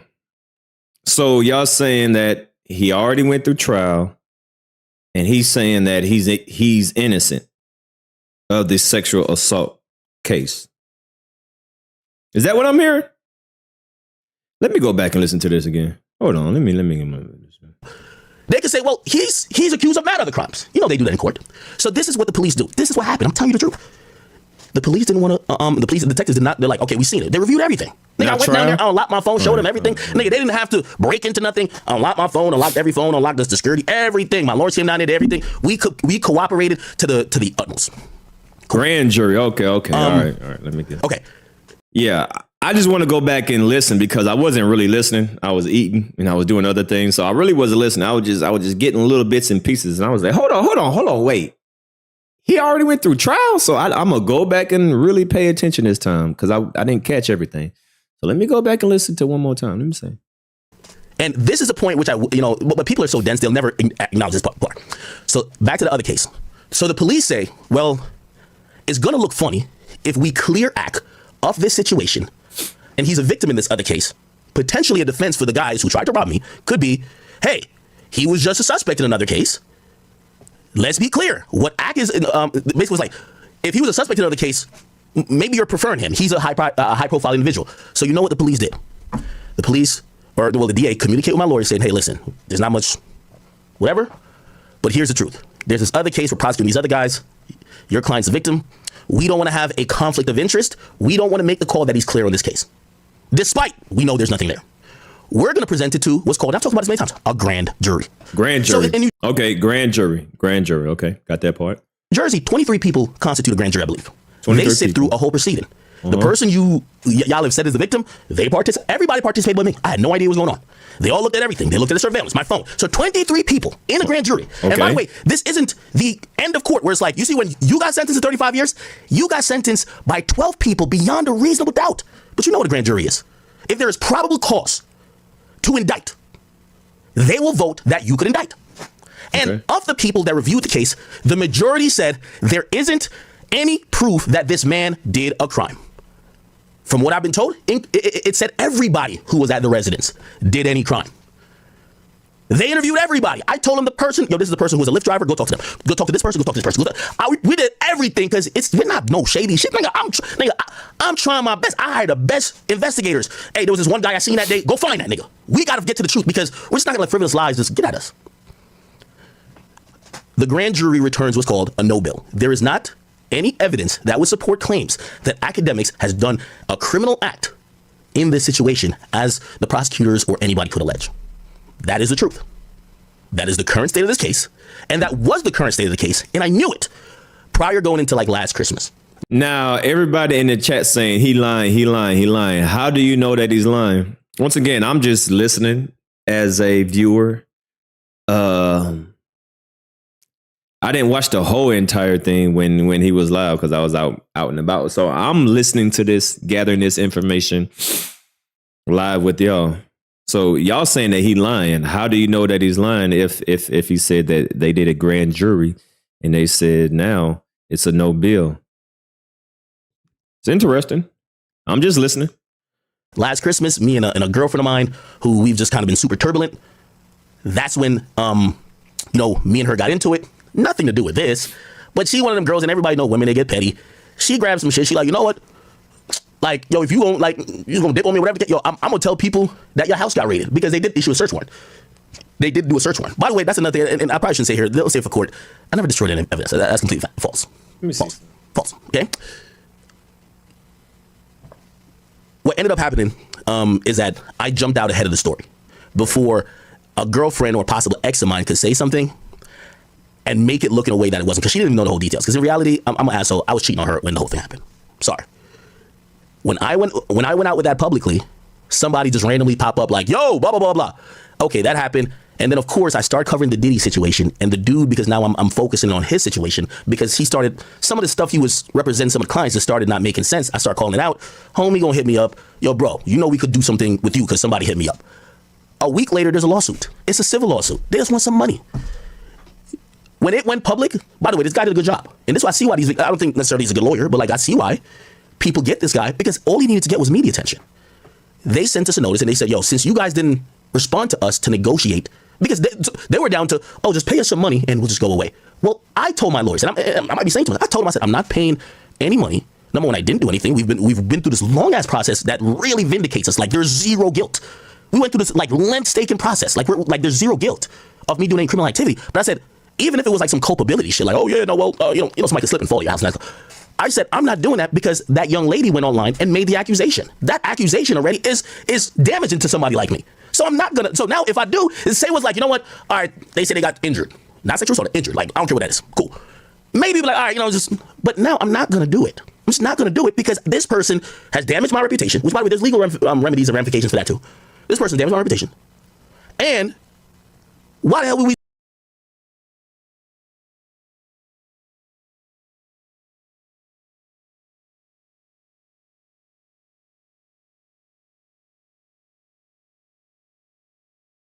and we're in the climate we just seen with Diddy. If you pay a motherfucker after they accuse you of some wild, heinous shit. Oh, my bad. So is Akademiks alluding to that he's going to countersue her for her defaming or slandering his name? So is that what he's alluding to? Nigga, you look allegedly crazy. The difference here is Diddy's facing an indictment and probably will be indicted. Everything worked the right way with me. No slander, no shade to the person in question. That I just won't allude to it too much. The police took over. Everything y'all finding out is after the police looked at it, watched every videotape. Nothing here. 23 people in a grand jury proceeding. They looked at it. They said, all right, let's see. Where's the crime? Let's find it. Where's the crime? Is it here? Can we find it? There is no crime here. Now, that's as much as I can really say, because I know people want me to get into more details. You know, the people who are suing, there is zero possibility for jail time, right? There's none. There ain't no jail, no prison. So that's what I'm saying, Taxstone, just find the most attractive nigga in your canteen and go fuck with him, okay? I don't know what you had in mind. But for anybody else, because there's no, jail, ramifications or possibility here, because again, I'm cleared of that, right? And when I mean cleared, there's a no bill, right? I'm not saying that, like, obviously, if they found like some other video that was some secret recording that shows me doing something, of course, you can still be charged. I'm not being naive to that. But I gave everything over. And for everything they saw, there's no crime. I would love to get at every single point. I can't, because not only have they coupled with, they just want money, right? So they've coupled a sexual assault case with a defamation case. So if I say anything, they're like, well, okay, maybe it's not sexual assault, but he's making her look a certain type of way. So I can't say certain things. I'm a dude, bro. At the end of the day, I've realized where I went wrong. Number one, I'll say some. Actually, I shouldn't even say this because my lips what the fuck you know. But I will say, just going forward, I was reading a lot of people talk about this. I'll say this: never let a woman, no matter what happened, she could steal $1 million. She could have tried to kill you. She could have fucked 15 of your homies. She could have done anything, like break 20 TVs. Never let a woman leave your house with the feeling that you're shaming them for anything they could have done or may have done. And never let them feel like that was the last time they probably was going to see you, and the potential or hopefulness of whatever they had in mind was over, because at that point they start seeing red. I'll end it with that. And yeah, for anybody, that's not it, bro. I mean, that's not the moral of the damn story. Moral of the damn story is don't put yourself in that position. All right, if you're going to invite a girl over, make sure you home. All right. You need to get better friends. There's a lot of situations, not just that. It's a lot of bullshit. All right. I wouldn't say that's it, but you need to make better decisions, especially your position, you in the position that you making the money that you are. You got to be, not saying that this woman is anything, because I don't know about this woman, but it seems like you have a certain type of woman, and I'm not saying that she's it, but it seems like that you now being sued by an Onlyfans model. And didn't you used to talk to another type of lady that does a lot of different type of things? So it seems like you might be just having poor judge of character, or you like a certain type of woman that you seem to always get in trouble with. How about you just pick? Oh, is it no sound? Is it no sound? Hold on. Can y'all hear me? Mic check. My check. Somebody said it's no sound. My mic check. Can y'all hear me? Can y'all hear me?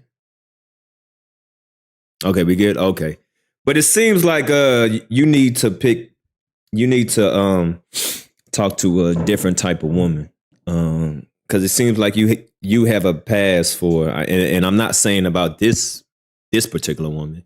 I'm not saying that this particular woman is any of the past. I don't know her, but I've seen the type of women that Akademiks talk to, and I'm not surprised that you're in this situation.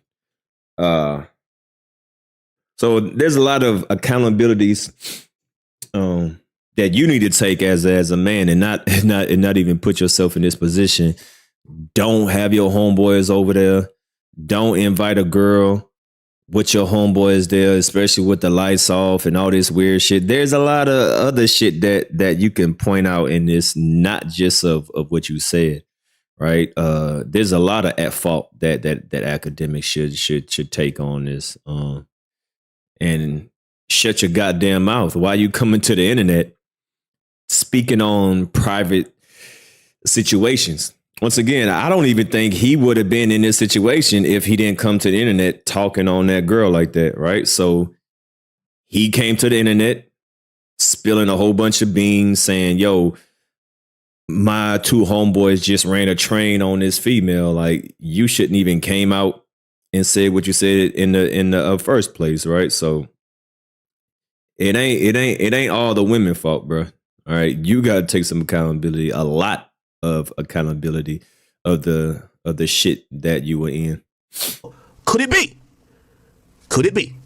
Could it be that before that person reached out to me, which by the way, my lawyer has all correspondence. I don't read emails, so if y'all niggas send me anything about legalities, that's my lawyer. You're not even talking to me. Could it be before the person said, hey, you're thinking there's sexually deviant things at play, that it made sense to now officially file after 6 months or 5 and whatever months, it made sense to file just yesterday? And then send it to the media outlets to purport like it's a new case. Oh, also, could it be? Could it be? Oh, wrong video. Wrong video. Hold on. I got so many video tabs open. All right, here we go. Oh, by the way, so for everybody on Twitter, you're talking about a case I got filed 3 months ago, so it's 3 months old. Wrong video. Wrong video. It was filed in it's 3 months old. Yeah, it was filed in May. It was filed in May. So it's 3 months old. I urged everybody, and this is another thing to Mr. Taxstone, as you sit there with the stupid look on your face. Brother, be mad that you fumbled the bag. You know, Charlamagne offered me to be the first person on under his network. Before it was tax season, I wasn't ready for a podcast. He got you. But he was the bozo with the red nose who crashed out against all the rappers, but didn't know way that you thought was gangster. But look where it landed you. It landed me at the top of the media list. Where are you at? That's all I want to say to you, brother. So as you sit there and you waste, as I said, I guess I got 399 months of this bullshit. But I get it. I've urged, and I include you in that, you should go look up the case because I am not above anything. I can't discuss it because I'm paying lawyers. You know, it would hurt me to make commentary specifically about my situation. It just would. But I urge everybody to. It's free and it's open. Go look it up. This is how it's not a criminal complaint. This is a civil complaint. There's no jail implications. Ain't nobody gonna go to jail. There is, again, the police have spoken. This is the only thing that you should care about. If you care about any details, again, you're not going to have to be an arbiter. You're going to be a judge, and I'm cool with the public being the judge of public. I'm open to to people being in the court of public opinion. What you've seen is a complaint written by a lawyer for someone who claimed they're a victim. They have included videos from a surveillance tape that they don't have, that they claim that she has no memory of doing. So just think about that. So you don't remember doing it, but you can describe accurately what happened. Okay, the only people who have the video, the DA, my attorneys. We will see. We will see why 23 people said, hey, ain't no crime. The detective said, hey, ain't no crime. We will see. Okay, what else? So according to DJ Akademiks, the police said no crime. The grand jury said no crime. Everybody involved in this said no crime. This is according to DJ Akademiks. I don't know. What else? Okay, let me just kind of, because, all right, so here's the point. I urge all y'all to follow the case. I'm going to give y'all a timeline. Again, I can't speak too much, and I've probably spoken too much already, even on this situation. But, and I've talked to my lawyers. I was like, hey, listen, I'm a public-facing person. I can't duck shit. Like, they were like, oh, I don't see it. No. They've said, yo, you could 100%, like, double down. You could tell people, hey, listen, criminally, I'm clear. Like, there's nothing here criminal. That's just the facts. Like, that's not, I'm making it up. That's facts. Like, a grand jury looked at this. I'm clear. I'm sorry. Okay, it's a money grab now. I get it. So I encourage, if anybody care about the details, if you want to see if I'm a bad person or not, I have no problem with that because I do that for other people. Go look up the case. It's a very public case. My name is Livingston George Allen. You can go look it up. I'm not telling nobody to look it up, but you should look up all the details. So let me tell you what's happened so far. There's a complaint, then there's an additional complaint, and they're doing things salaciously. It's the first criminal complaint where it includes supposedly a victim being sexually assaulted. You're seeing the pictures in the complaint. They could have filed this under a Jane Doe. You know the person's name, and you're seeing the pictures of the said person. Was you gonna blur it out when you see the positions? What are you talking about? I'm not in those pictures. I'm not in anything there's no video, there's no picture evidence of me in the complaint. But those are allegations. And we'll be fair, it's allegations. We have a chance, and this is how it works in court. We will get to respond. We're going to respond to every single point. That will be done before next month. I'm going to respond to every point. That's how my lawyers will do it. We're going to respond to every point. And then I forgot what the process is. This is a long process. It's a civil case. Nobody's going to jail, right? Like the person's trying to make it look crazy because they want some money. So, all right, cool. All right, damn. It's supposed to go viral and trend. Oh, yes. Like right now, they're like, oh my God, yes. We're going to put our response in. Everybody who's critical of me, it'll just tell me if you're fair. All right. I think before September 20th, go back. So once you find a case, y'all can put like a little notice that they tell you when anything gets entered. This is a real thing. You will get notice that we have filed our response. That's our official response. It'll probably say a lot more than I could say because my lawyers will be taking our side and putting it in the official response format, right? Cool. Again, also, it's not our job to tell the story. They're saying whatever story. Our job is just to say that's not true. Y'all could go look at that. I think afterwards, I think we go through discovery. Man, I hope the lead attorney looks up this information, because I don't look up information like this. I'm going to wait till somebody else looks it up and then I'm going to go over it. I don't like looking up. But I know that the lead attorney did the first document. So I hope the lead attorney does a video on this and he can go over it, because that ain't my specialty. I ain't about to go look up damn documents and read out the transcripts and stuff like that, because I'm not a lawyer. All right. I don't proclaim to know all the laws and details and how the court system works. I'm the wrong person to be speaking on all this stuff. So hopefully the lead attorney can get this and break this shit down, because I'm not one of these people. I'm not one of these podcasters act like I know the law and I know this, and if y'all got to go somewhere else for that. All right, I don't know all how the whole, all this shit works. You know what I mean? So hopefully the lead attorney can cover that and look it up, and then I'll just go over it after he look it up. But I ain't doing all that shit. All right, all this shit that he's saying that somebody for us to do, I'm gonna wait for somebody else to do it. All right, because I ain't getting to all that shit. Hell no. But if y'all want to look it up and y'all go over it, hey, y'all can do it. Send me the video and I'll go over your video going over the documents. Okay. Period. And, I would like for this conversation to go along. Now, there's something I want to say. I know I can say. Eventually, we're going to get to a discovery period. You know what a discovery period is when everybody shares all the information and all of the facts of the case that everybody could be aware of. Now, we have the video. Them screenshots you see is from the video. Or actually, you only see one, because people only use one. Or actually, they don't put one in the complaint. There's many. Who did the video of it? They're in the jacuzzi. They're pouring liquor down each other's throats. They're dancing. They're doing that. They're doing this. They're moving over here. They're moving over there. Then, what's going on? Wait. Here's the thing. We, of course, will share all of the discovery, including the video, with their team. And I don't think they're playing really the media game. It's the people who don't like me that's playing it. It's like the Kendrick fans, weirdos. If y'all think I can't share it, I can't share it, right? Because it turns to some other shit. But if y'all think it's something that I've done wrong, whenever we share discovery to them and we give them the video, this is the video the police is watching, grand jury is watching. By the way, the victim saw it when they weren't in the grand jury, whatever. When we give them the video, they can put it out. They can put it out. All right, let's see what happened. Let's see the full shit what's going on. Wait, what the fuck? Huh? All right, let's just end it with that, okay? Let's just end it with that. So again, for all the people who are covering this, I have no problem with y'all. And if y'all giving opinions based on what you hear at the time, that's also cool. Just keep up with it. As I said, around mid-September, you're gonna see a response from us. I forgot the next steps of the case afterwards. It goes to, I think, almost like a gulag thing. It goes to like discovery. Everybody got to share information. Like, all of, like I had 10 phones, which, they're in, I have some of the best people in the world working with me. Like they're with those people. I had to buy all new phones. All those phones in pristine condition, they're sealed in a vault that nobody can say, I try to hide, I try to do nothing. And whenever they want all that information, we'll dump it all to them. Hey, here it is. This is the chain of custody. Go ahead. Look through it. Now let's look at your stuff. Okay, let's see. Were you texting your friend asking them to come over? Were you texting your friend saying, oh, it's lit over here? Whatever. Cool. Let's see it then. So we'll keep it at that. But for the people who think that there's some new information who just came out on Twitter, that's just absolutely not true. All this was in an original complaint that was filed 3 months ago. Yeah, so the information that people are putting on Twitter, I was like, that's not new information, because the lead attorney went over what pictures that people are putting out there. I'm like, that ain't no, because the lead attorney went over it. But there's, hold on, is there anything else? Okay, so 3 months ago, all this was in there, and yeah, hey, we will see. We will see. We will see. All right. So, unfortunately, yeah. So all this new information that people are coming out with is not new, because if y'all watch the lead attorney already went over that stuff, and that's why I'm hoping he will go over these documents that he's saying that Akademiks is talking about. So hopefully the lead attorney will do a live stream about that and break down and read down the documents and stuff like that. But there's one last thing that I want to highlight about this that I feel like Akademiks fucked up on. It was the text messages. Right? And I pointed this out a while ago, that it seems like he edited or he cropped out or he did something to the text message, because in the documents, there was more text messages than what Akademiks showed. Let me see if I can pinpoint that. Subs.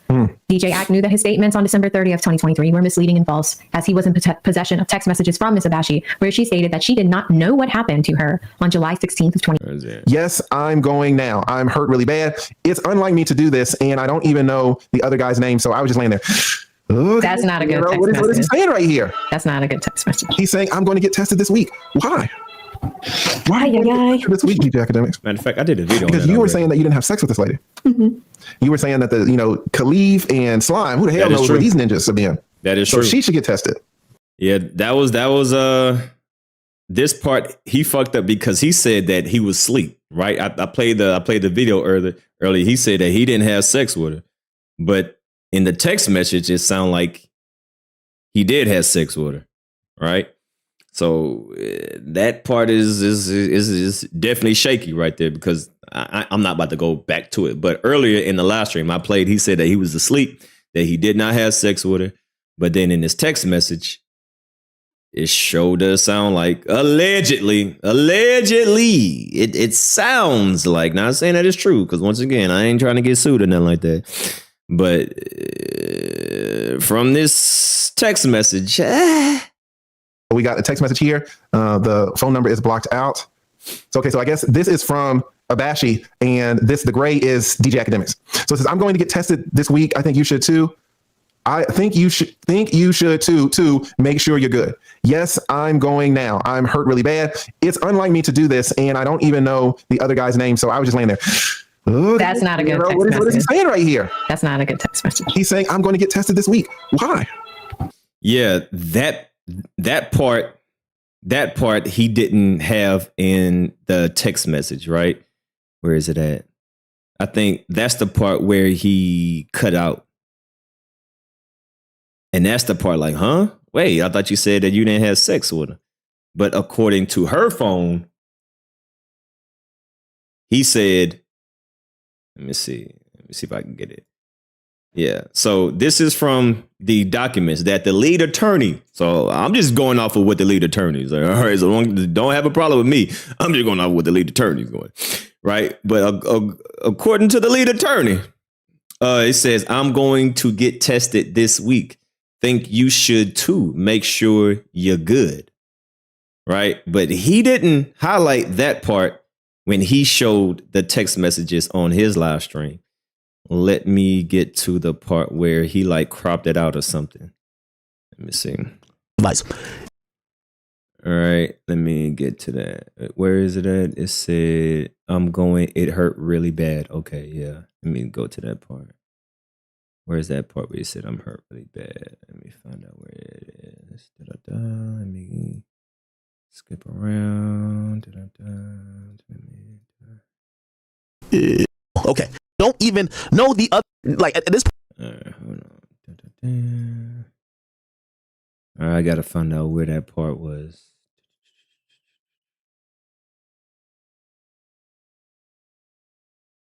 Give me 1 second.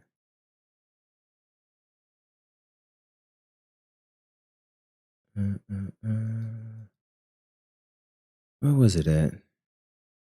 Did I pass it up already? Oh shit, I probably passed it up already. Did I pass it up already? Let me go through this shit again.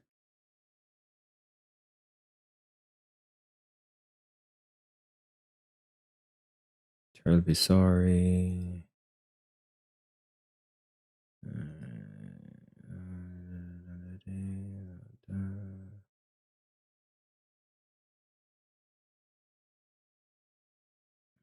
Pass down. Oh, right here. Right here. All right, here it goes. All right. Okay. So y'all read this message, right? Okay. Then it happens and it says, okay. She says, I'm hurt really bad. See, it says, I'm hurt really bad. But he didn't show this part. On his live stream, he didn't show this part right here. So this part is questionable. The part's like, whoa. You forgot to leave that part. So that part that he left out is questionable. I don't, it seemed like, I don't know, this is for y'all to decide. right? Now, once again, I'm going to go right before he pulls up the following text, right? So I'm going to play it right here. Y'all going to see from this scene and the next scene, you're not going to see this part right here, right? Okay, so y'all read this message, right? Okay, then it happens and it says, okay. See, boom, look, see. See, right here, you could tell allegedly. Okay, so y'all read this message, right? Okay, then it happens and it says, all right. So boom, this is where he took the screenshot at. But right above, all right, look, right above, he didn't show what was above this sentence right here, all right? And above that sentence, allegedly, is this. See, I'm hurt really bad. New York, New Jersey. Yeah, man, I'm ready. Look. New York City, I could tell the people want it. Yeah, I said that. Appreciate the $2. She come forward because she's in the U.S. illegally. Allegedly. Appreciate that $2. Allegedly. I don't know her background, but that's your opinion and you're allowed to have your opinion. I don't know nothing about nothing. Okay. Appreciate you. Allegedly. But yeah, so it seems like, I don't know, did Akademiks leave this out on purpose? Because how come he didn't show the text message right above this part? You see that? I'm hurt really bad. When he showed it on this part is cut out. So did he cut that out on purpose? Is this Photoshop? Is this edited? I don't know. I'm just saying what Akademiks showed on his live stream and what the lead attorney has is two different things. So I don't know. I'm not saying nothing. I'm just saying, could it be? All right. Could it be? I don't know. That's for y'all to, I don't know. I don't know. I'm just saying there's a difference. All right. I'm just saying, how come he didn't show right above I'm hurt really bad? He didn't show what was above. See, I'm hurt really bad. Yes, I'm going now. Allegedly, this is what DJ Akademiks told her. I'm going to get tested this week. Think you should too. Make sure you're good. I don't know. We got some text messages. All right, so let's see what these dang text messages are about. All right, and again, shout out to my man, Call Me Tazzy. Thank you, brother. Let's see. Let me move that down so we can kind of see. So we got a text message here. The phone number is blocked out. So, okay, so I guess this is from Abashi, and the gray is DJ Akademiks. So it says, I'm going to get tested this week. I think you should too. I think you should too. Make sure you're good. Yes, I'm going now. I'm hurt really bad. It's unlike me to do this, and I don't even know the other guy's name. So I was just laying there. That's not a good text message. What is he saying right here? That's not a good text message. He's saying, I'm going to get tested this week. Why? Why this week, DJ Akademiks? Because you were saying that you didn't have sex with this lady. Mm-hmm. You were saying that Khalif and Slime, who the hell knows where these ninjas have been? So she should get tested. All three of them, Slime, Khalif, and Abashi should get tested because they were engaged in sexual activity. But why is DJ Akademiks saying, hey, by the way, I need to get tested too, if you were not part of that same sexual activity? EC says, you got to be more careful. Got to be more careful. And on that note, it's time for a break. All right. I'm going to come back and cover the other story later because I need a break. All right. So I'm going to come back and cover the second half of Akademiks. But I didn't even know that he was involved in another lawsuit. Damn. So he's involved in 3 different lawsuits. He's involved in the sexual assault case with her. Apparently, he's involved in another situation with the OnlyFans model. And now he's in another lawsuit of his dog biting somebody. God damn. I know what you did. An abundance of evidence. I'm part of the media. The new way to get at people. Where is it? She said I defamed her by calling her a P word, like you know what that word is, on my stream. So this is not no private shit. And she claims she met up with a person on, she claims she met up with somebody who, y'all know on the stream, Big AJ, never met a person, but obviously it's money time. They see the Maybach, they see the Lambo, they see the mansion, and they said, yo, you know what's funny about even that lawsuit? They're not even suing them niggas. Them niggas dropped out of the lawsuit. They're like, fuck them niggas. We want ACK. I've never met the person. Wow. The person is claiming that I defamed them on my stream. This is how I talk to y'all. Claim I defamed them. And I won't repeat exactly what was said, even though I think it's pretty innocuous. I've talked to my lawyers. It's a frivolous lawsuit. They were just trying to get a stick up. You know, they asked me for $300,000. I said, hell no. Nah. Like, you know, once again, I've had this stance from before. If you allow these unscrupulous individuals to stick you up, not because you up millions means you're just going to hand out $100,000. Like, the moment you tell them that it's a free bank, everybody comes. So, you know, I'm sticking to my guns, and you might see, yeah, these things are going to take a while to, you know, I'll give you an update on that case. By the way, all these cases are public. It's kind of so funny because I seen on this Twitter thing recently. Today, they're like, oh my God, new information. There's an original complaint that all this was on. My lawyers have a deadline to file our response, which we will, before September or something like that. So you're seeing one side of a situation, which, by the way, all this shit's civil. What does this all mean? Ack, you hella rich, give us the money. That's all it means. Ack, you got the money, we want the money. I'm not gonna start saying I'm broke now. I don't got no money for none of y'all, but I just want to explain to y'all. So that first case, I've never met a woman, ever, in my life. I talked to her one time on the phone. She was like, oh, I thought I came out here to meet you. But I met up with another guy. I said, I don't know what gave you that impression. I never told you you were coming out here to meet me. She felt salty. We talked about it on stream. It then went on some Fresh and Fit where you know, I interjected with one of her friends that supposedly was there. And then now she's like, it's defamation. Oh, you defame me. Here's the thing. The person is suing me. I need y'all to understand these cases for me. Akademiks is being sued by a woman in New York court. I'll tell you how to look it up. New York Supreme Court in Queens. I'm being sued. I'm telling you the exact reason why. I'm being sued because a woman who does OnlyFans claimed that I talked about her thinking she was going to meet up with me. I never told her I was going to meet up with her. I never talked to her before. She met up with another guy, not me. Somebody who y'all know on the stream. I want to call names. She met up with another guy. Never met up with me. She DM'd me crazy. Yo, what's going on? Where you at? I'm like, whoa, are you okay? I got on the phone with her. I said, hey, I don't know who you are. I never agreed to meet up with you. It's kind of sad and unfortunate that you flew out here thinking you might have met up with me, but I'm sorry. That's not what's going on. We talked about it on stream. She sued me for defamation because I called her. Here's the thing. The woman at the time, I can't say too much because I don't want this to be added to, you know what I mean? The woman, from my recollection, was a OnlyFans model and is suing me for defamation because in a conversation on stream, I said, well, if that woman asked you for $1,000 to have whatever, that sounds like you know what that word is, the P word. I won't say it. OnlyFans model is suing for defamation because I asked a question to say if she charged for people to.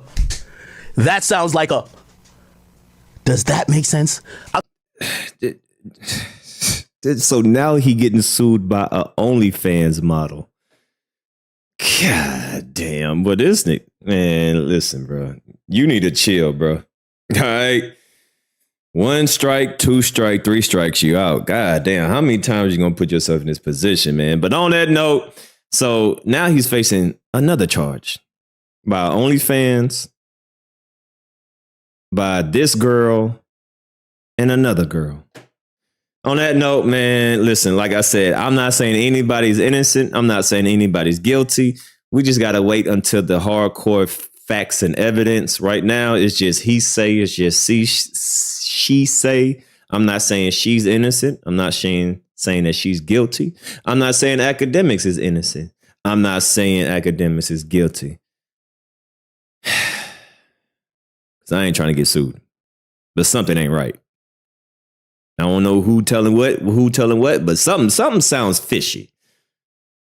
And I'll let y'all decide what y'all think. Y'all leave a comment down below. I need a break. All right. I'll be back for part 2 because Akademiks says some more wild, crazy stuff. But, you know, I just want to put this information out there so y'all can decide whether y'all, you know, believe him. Whether you think he's lying. Whether you think she's lying. Where you believe him. I don't know. But guess what? Y'all are allowed to express yourselves. I'm up out of here. Salute to y'all. Appreciate y'all. Love y'all. Thank y'all for the support. And if y'all new to the channel, hit the like button. I will be back. If not tonight, definitely tomorrow. If not tonight, definitely tomorrow. But we'll be back with some more information, with some more news. All right. So other than that, man, I appreciate y'all. Love y'all. And hit that like button on your way out. I will see y'all later. I'm up out of here, y'all. Peace.